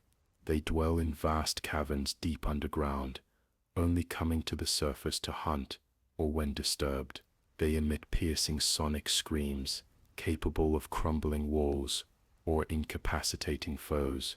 These creatures were not known to exist until around 2082, when Appalachian Brotherhood of Steel scouts first reported sightings of weird flying creatures emerging from sinkholes and mines.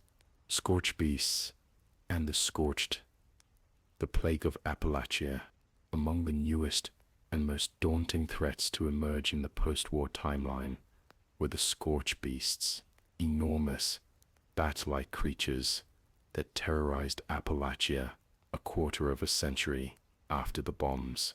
These monstrosities, sometimes likened to giant mutant bats, or even dragons of the wasteland, brought with them not just brute force, but a deadly contagion that nearly wiped out human life in their region. The story of the Scorchbeasts and the Scorched, their unfortunate victims turned servants, is a stark reminder that the wasteland is ever evolving and can still produce new nightmares. By 2102, Appalachia was in crisis. Entire settlements had been wiped out or converted into scorched armies. The responders, a volunteer emergency faction, the Appalachian Brotherhood of Steel, raider gangs, and Free States militiamen alike, fell one by one to direct Scorchbeast attacks, or the spreading plague. It all culminated when the scattered survivors, aided by newly opened Vault 76 dwellers, enacted a desperate plan to halt the menace. They discovered the location of a Scorchbeast queen, a prime specimen spawning others deep in a fissure, and lured it out by deploying a tactical nuclear strike on its lair. In a titanic battle, the queen was slain. Concurrently, scientists managed to formulate an inoculation using a young woman named Beckett's blood as a basis, who had a natural resistance to protect against the scorched plague, and they distributed it among the remaining populace. It was later discovered that Scorchbeasts were likely the unintended creation of post-war experiments. The enclave, shadowy remnants of the US government, had a facility in Appalachia. Desperate to access Appalachia's nuclear missile silos, the enclave leadership devised a plan to increase the perceived threat level, DEFCON, by creating a new crisis. In early 2083, enclave scientists at a site beneath the Greenbrier Resort accidentally created the first Scorchbeast by exposing irradiated cave bats to bizarre biochemical agents. The mutated bat grew in size and ferocity, broke free, and soon others followed, whether cloned or naturally bred in the dark. Crucially, the Scorchbeasts brought with them a pernicious disease. This affliction, dubbed the Scorched Plague, came from fungal spores carried on the beasts. When a Scorchbeast screeched or even just flew overhead, it could disperse invisible spores. Humans and many other creatures who inhaled these spores would gradually turn into scorched. The process was insidious. First, blackened veins and ashy patches appear on the skin. Crystals of green fungal growth erupt from the flesh, and the infected individual becomes erratic and violent. In advanced stages, the victim's body is covered in charcoal-colored scales and glowing green fissures. They fall under a hive-minded influence, drawn to obey the psychic or pheromonal commands of the Scorchbeasts. Essentially, they become undead-like soldiers for the Scorchbeasts, attacking any uninfected beings. The Scorched retain rudimentary use of weapons and tools. You might see a scorched human still firing a rifle, but with no self-preservation and a mind clouded by the hive. They are in some ways like ghouls, but directed by the Scorchbeast's will. With the queen dead and key survivors inoculated, the influence of the Scorchbeasts waned. The Scorched, no longer guided by the beast's hive mind, became aimless and were systematically hunted down. By the late 2100s, Scorchbeast sightings became few, and the ranks of the Scorched were largely eliminated. Appalachia began the slow process of rebuilding. However, few does not mean none.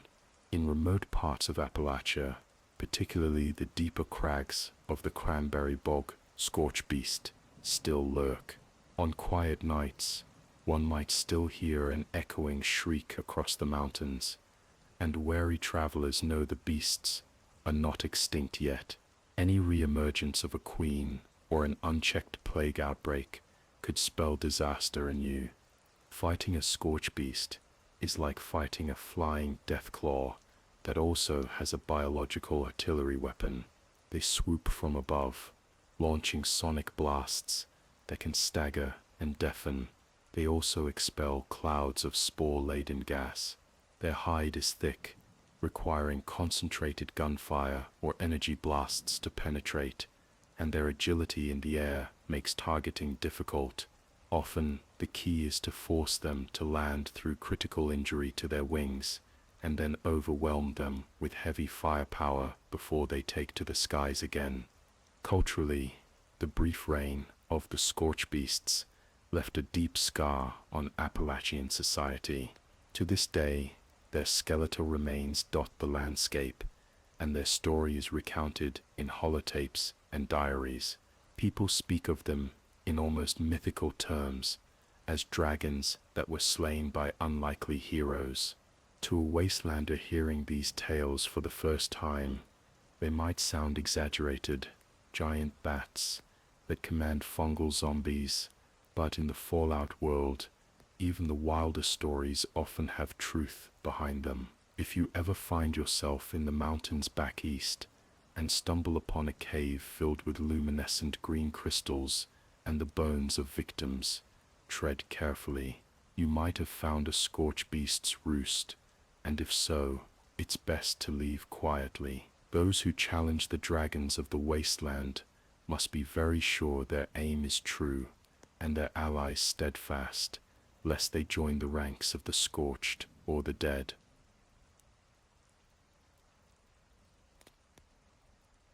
West Virginia cryptids, Grafton Monster, and Snallygaster. Before the war, West Virginia was a land rich in folklore and tall tales of strange beasts. After the war, some of those legends stomped out of children's stories and into harsh reality. Two infamous examples are the Grafton Monster and the Snallygaster, cryptids that terrorized the Appalachian region and whose origins were ultimately traced to pre-war experiments. The Grafton Monster is a huge, muscled creature with slick, pale gray skin and, unsettlingly, no visible head. Its mouth and eyes are set into its chest. It lumbers on two legs, standing nearly 10 feet tall with a hunched posture and massive arms.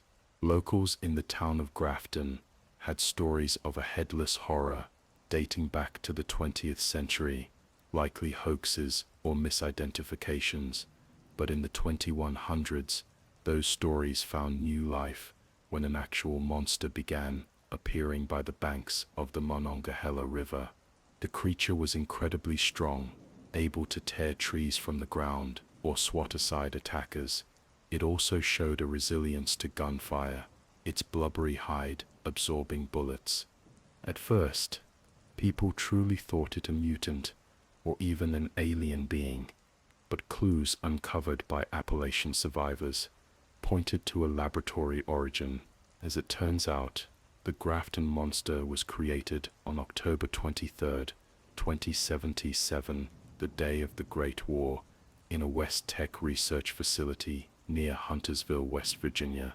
West Tech scientists, who were working with FEV, had been using a particular strain called FEV006458 to mutate local wildlife. The Snallygaster was one result of that program.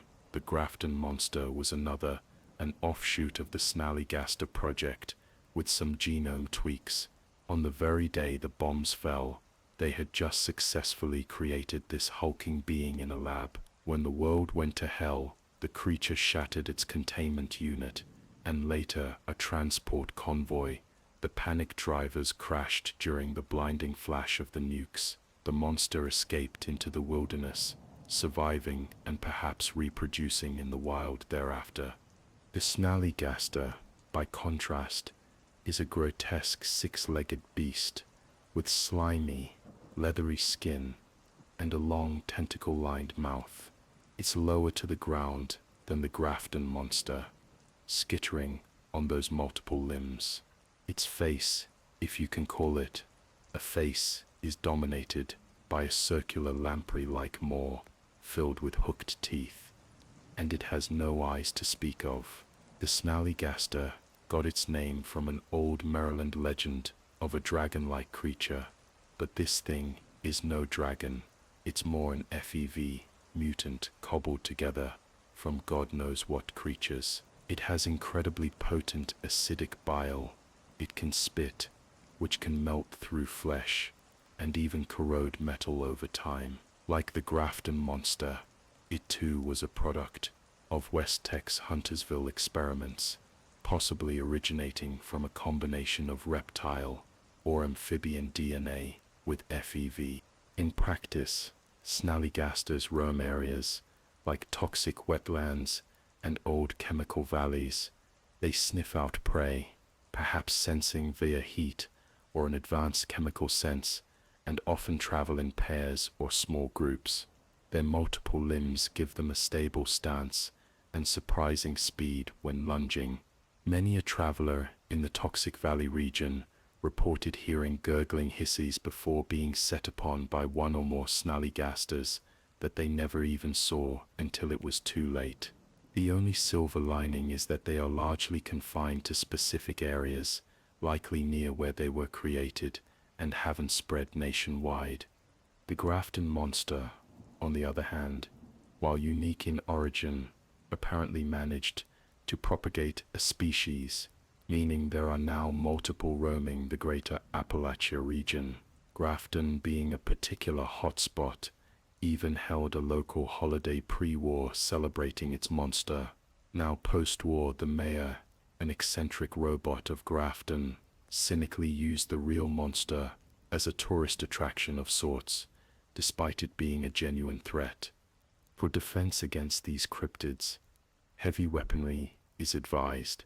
The Grafton monster's hide can shrug off small arms. Armor-piercing rounds or energy weapons do better. Its lack of a head means no obvious weak point, like eyes or a skull. Shooting center mass is the only strategy. For snallygasters, keeping distance is key to avoid their acid spray. They have somewhat softer bodies, but they're erratic and can close distance quickly, so explosives or sustained fire help ensure they go down before they reach you. Culturally, the existence of these monsters had a mixed effect on survivors. Some became more superstitious, whispering that the old mountain spirits or cryptid legends had come true because of the sins of pre-war America. Others took a more pragmatic view, seeing them as just another set of mutants to kill and potentially harvest. Indeed, some enterprising folk collected snallygaster acid or Grafton monster hide for crafting. In the end, the Grafton monster and snallygaster underscore a theme we see often. Many of the Wasteland's cryptids were man-made. They weren't mythical beings until humanity's tampering made them real. For the denizens of Appalachia, those folk tales around the campfire got a lot scarier when they started leaving footprints and slime trails in real life. And for any wanderer passing through those hills, it's wise to remember, sometimes the stories are real, and you might find yourself in the grip of a legend that can and will bite.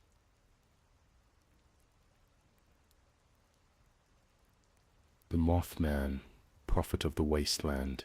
Of all the cryptids said to roam Appalachia, none inspire such a mix of fear and mystique as the Mothman. Pre-war, the Mothman was a legendary creature from West Virginia folklore, a winged humanoid with glowing red eyes, reportedly seen as an omen of disaster in the late 1960s. In the post-war years, the Mothman became more than legend. Travelers in the forests near Point Pleasant and the surrounding region began to report sightings of a dark, man-shaped figure with enormous moth-like wings and luminescent eyes. Sometimes it watched from afar, other times it seemingly communicated or led people through strange experiences. The Mothman as encountered in the Wasteland seems to be a mutated creature, likely originating from some combination of owl, bat, or insect DNA, twisted by radiation or perhaps FEV remnants. It stands roughly as tall as a human, with tattered black wings that can fold around its body like a cloak, allowing it to perch and almost resemble a robed figure. Its eyes glow in various hues: red, purple, even yellow, and different colors have been ascribed to different behaviors or moods of the creature. For instance, a wise Mothman with gentle purple eyes was said to simply observe or even impart a calm presence, whereas a vengeful Mothman with blazing red eyes could be aggressive if provoked. Interestingly, Mothman sightings are often linked with a cult-like following among some wasteland inhabitants. A group known as the Cult of the Mothman sprang up in Appalachia, revering the creature as a cryptid deity or prophet. They believed the Mothman could foretell dangers and guide the worthy.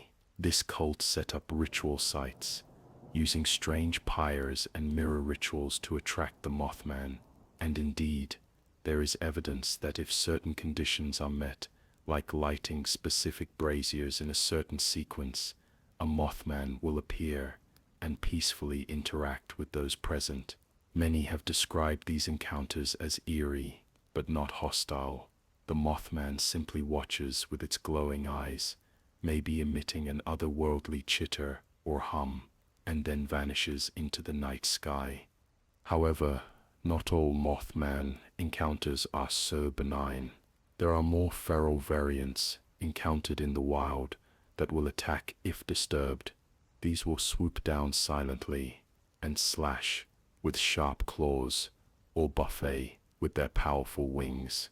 They can also emit a disorienting screech, or some claim they have a subtle psychic influence which could explain why certain witnesses feel paralyzed or hypnotized when caught in the Mothman's gaze. It's hard to say where anecdote ends and ability begins, but the fear is real. It's also worth noting that during certain times, for instance, gatherings like a so-called Mothman equinox, observed by cultists, multiple Mothman appearances might occur, as if drawn by some cosmic alignment or collective summoning. These events reinforce the locals' belief that the Mothman is tied to something greater, something beyond mere mutation. From a practical viewpoint, if one wishes to avoid conflict, it's best to leave the Mothman alone. If you see one watching you from a ridge or a ruined rooftop, consider it a blessing or a warning, and continue on without aggression. Those who deliberately sought to harm the Mothman often found it elusive. It can disappear with surprising speed and cunning. On the other hand, those caught unawares and attacked by a hostile one should treat it like a dangerous flying predator, target the wings to limit its mobility, and try not to let its gaze unnerve you. The existence of the Mothman adds a layer of mysticism to the Fallout world. It blurs the line between science and the supernatural in the minds of the people. Is it just another mutant, or something more? The cultists certainly believed the latter. For them, the Mothman represented both an omen and a guide, a harbinger of doom and a source of hidden wisdom. Around campfires in Appalachia, you'll hear plenty of Mothman stories. Some claim the Mothman saved them from danger by luring them away from a path just before a landslide, echoing the old omen legend. Others swear it haunted their dreams after they trespassed at a cult shrine. True or not, these tales have cemented the Mothman as an enduring figure of wasteland lore. Should you wander the woodlands at night and notice an unnatural pair of red eyes watching from the tree line, don't immediately reach for your gun. You might be in the presence of the Mothman, and if the stories hold any weight, perhaps it's there for a reason, one only the creature itself understands.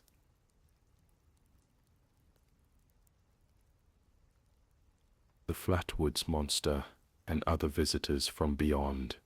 Not all creatures of Fallout's wasteland are of terrestrial origin, at least, so many survivors believe. The Flatwoods Monster is a prime example where cryptid lore crosses over with extraterrestrial mystery. Described as a hovering figure with a glowing aura and eerie, oversized eyes, the Flatwoods Monster has all the hallmarks of an alien visitor, perhaps a member of the same species that piloted those flying saucers whispered about in various Wasteland tales. The legend of the Flatwoods Monster existed before the Great War, originating from a reported UFO encounter in Flatwoods, West Virginia in 1952. In the Fallout universe, after the war, people around the area of Flatwoods and Appalachia started to claim encounters with a creature that matched that old story. Tall, often appearing to float above the ground, with glowing eyes. Some accounts say purple, others say a piercing green light, a spade-shaped cowl or helmet, and long, clawed fingers. It was frequently described as capable of emitting a paralyzing presence that scrambled one's mind with terror. When survivors in Appalachia finally encountered what they called the Flatwoods Monster, they noted it behaved more intelligently than a typical mutant animal. It could appear suddenly, suggesting some kind of cloaking or teleportation technology, and disappear just as quickly. It often abducted hapless individuals, at least temporarily. There were accounts of people blacking out in a blinding light and awakening some distance away, disoriented and with lost time. The monster also employed energy-based attacks, possibly from a handheld device or innate ability, such as an electroshock blast or a brainwave disruptor that incited fear and confusion. All these clues point strongly to the Flatwoods Monster being in fact an alien being, likely a Zetan, the species behind other UFO incidents, like the one that crashed near DC in 2277, or the mothership Zeta abductions. The creature seen in Appalachia could have been a Zetan in a specialized environment suit. Eyewitness sketches correlate with a tall being in what could be interpreted as a suit with a cowl-like helmet, and the glowing eyes could be the suit's visors or sensors. Indeed, during one event in 2103, known as Invaders from Beyond, multiple Zetans attempted a coordinated operation in Appalachia, and Flatwoods Monsters, plural, were observed, acting as field commanders alongside Zetan drones. This all but confirmed their extraterrestrial nature. These were not random mutants, but part of an organized off-world expedition or invasion force. What does one do when facing a Flatwoods Monster? Traditional weapons can hurt them. If it bleeds or sparks, you can kill it. However, they rarely travel alone. Automated flying saucer drones and other alien foot soldiers might be nearby. The monsters themselves can generate personal shields or phase in and out of visibility, making targeting difficult. Many survivors found that aiming for the source of the glow, presumably the head helmet area, could disrupt whatever tech it was using. Aside from the Flatwoods Monster, Fallout's world has had other brushes with the extraterrestrial. Alien spaceships have crashed, leading to lucky scavengers finding strange alien blasters. Aliens have even abducted Wastelanders on rare occasions, and some cryptids that people thought were local mutants might actually have alien explanations. Some speculate the Beast of Beckley or even the highly rare Jersey Devil sighted near Atlantic City might have alien origins or enhancements, but those remain fringe theories. However, these otherworldly encounters remain infrequent enough that many Wastelanders consider them hearsay or stress-induced hallucinations. To most, the Flatwoods Monster is as ghostly as any spirit, something you might only encounter If very unlucky, or perhaps if you're poking around places you shouldn't be, like old crash sites or active alien incursions. For our compendium, the Flatwoods Monster is notable because it breaks the pattern. It's not a product of Earth's downfall, but seemingly an opportunist or observer from beyond. It adds a cosmic horror flavor to the litany of wasteland threats. When huddled in a ruined farmhouse at night, one might accept the risk of a Radscorpion creeping in, or a feral ghoul scratching at the door. But how do you prepare for a pale, tall figure silently floating down from the stars, bending reality around you? It's a different kind of fear, the fear of the unknown.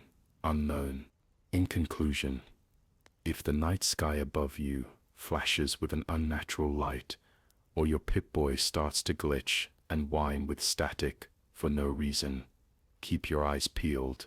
The Flatwoods Monster might be paying a visit, and unlike the Mothman, which might be content to observe, this one could have plans to take you on a little trip among the stars, a trip you might not return from in one piece.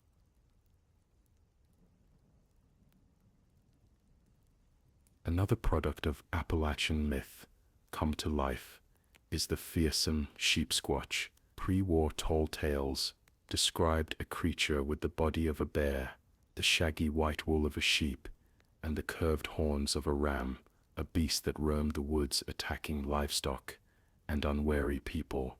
After the Great War, reports of a similar beast began to surface in West Virginia, a large, white-furred quadruped with horns and razor-sharp claws. The Wasteland Sheepsquatch turned out to be a very real, very dangerous mutant, though its true story has a twist.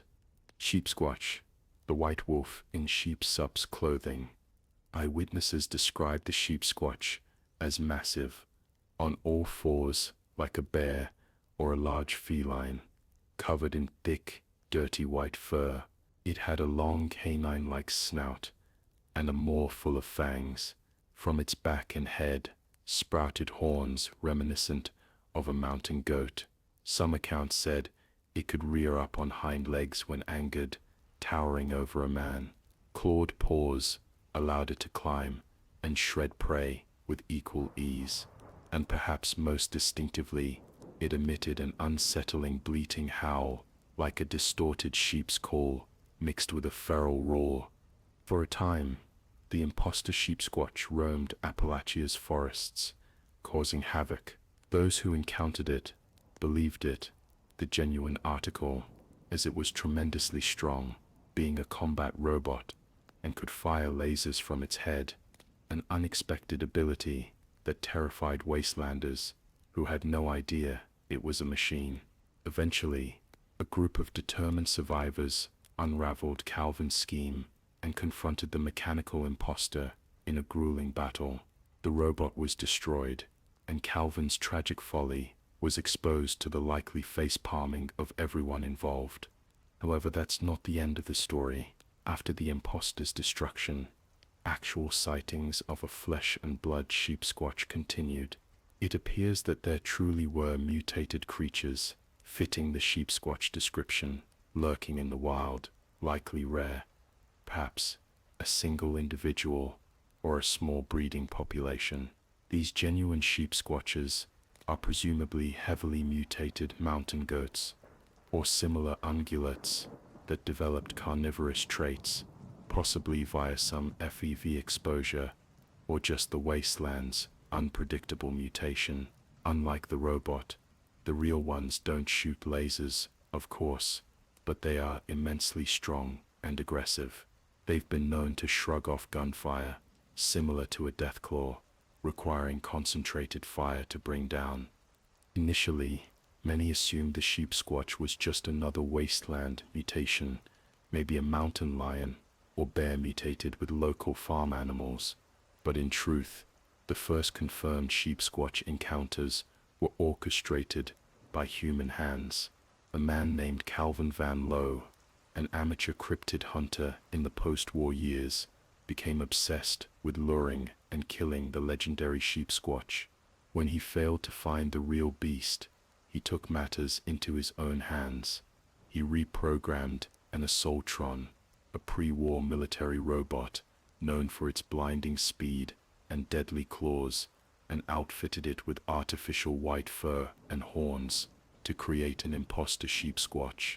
This robotic terror he unleashed as both bait and monster, hoping to attract the real creature, or at least to create a spectacle he could save people from. The real Sheepsquatch proved elusive. It's as if, after all the disturbance from Calvin's antics, the creature or creatures became even more reclusive. Hunters occasionally find footprints or tufts of white fur snagged on bark, and farmers still occasionally wake to slaughtered Brahmin with telltale horn gouges and claw marks. The name Sheepsquatch thus remains part myth and part reality in Wasteland lore. The tale of the Sheepsquatch highlights another facet of monster lore: the interplay of human myth, hoax, and genuine mutation. In a way, the imposter's rampage ensured the Sheepsquatch would never be dismissed as mere legend again, even after it was revealed as a fraud, because something real still stalked the hollows, lending truth to the tale. It's a cautionary tale too.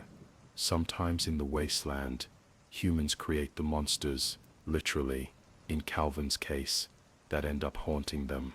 For defense, if one were to deliberately hunt a Sheepsquatch, something local wise folk advise against, one should treat it akin to a Yao Guai or Deathclaw in terms of threat. Traps, heavy weaponry, and a team of skilled fighters would be needed.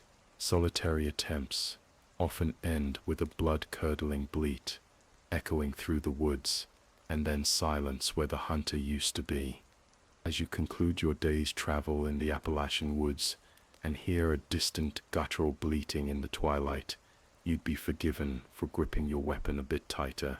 Whether it's a ghost of a legend, a rogue robot, or an actual beast born of radiation, the Sheepsquatch story reminds us the line between fable and reality in the Wasteland is thin and often marked with claw scars.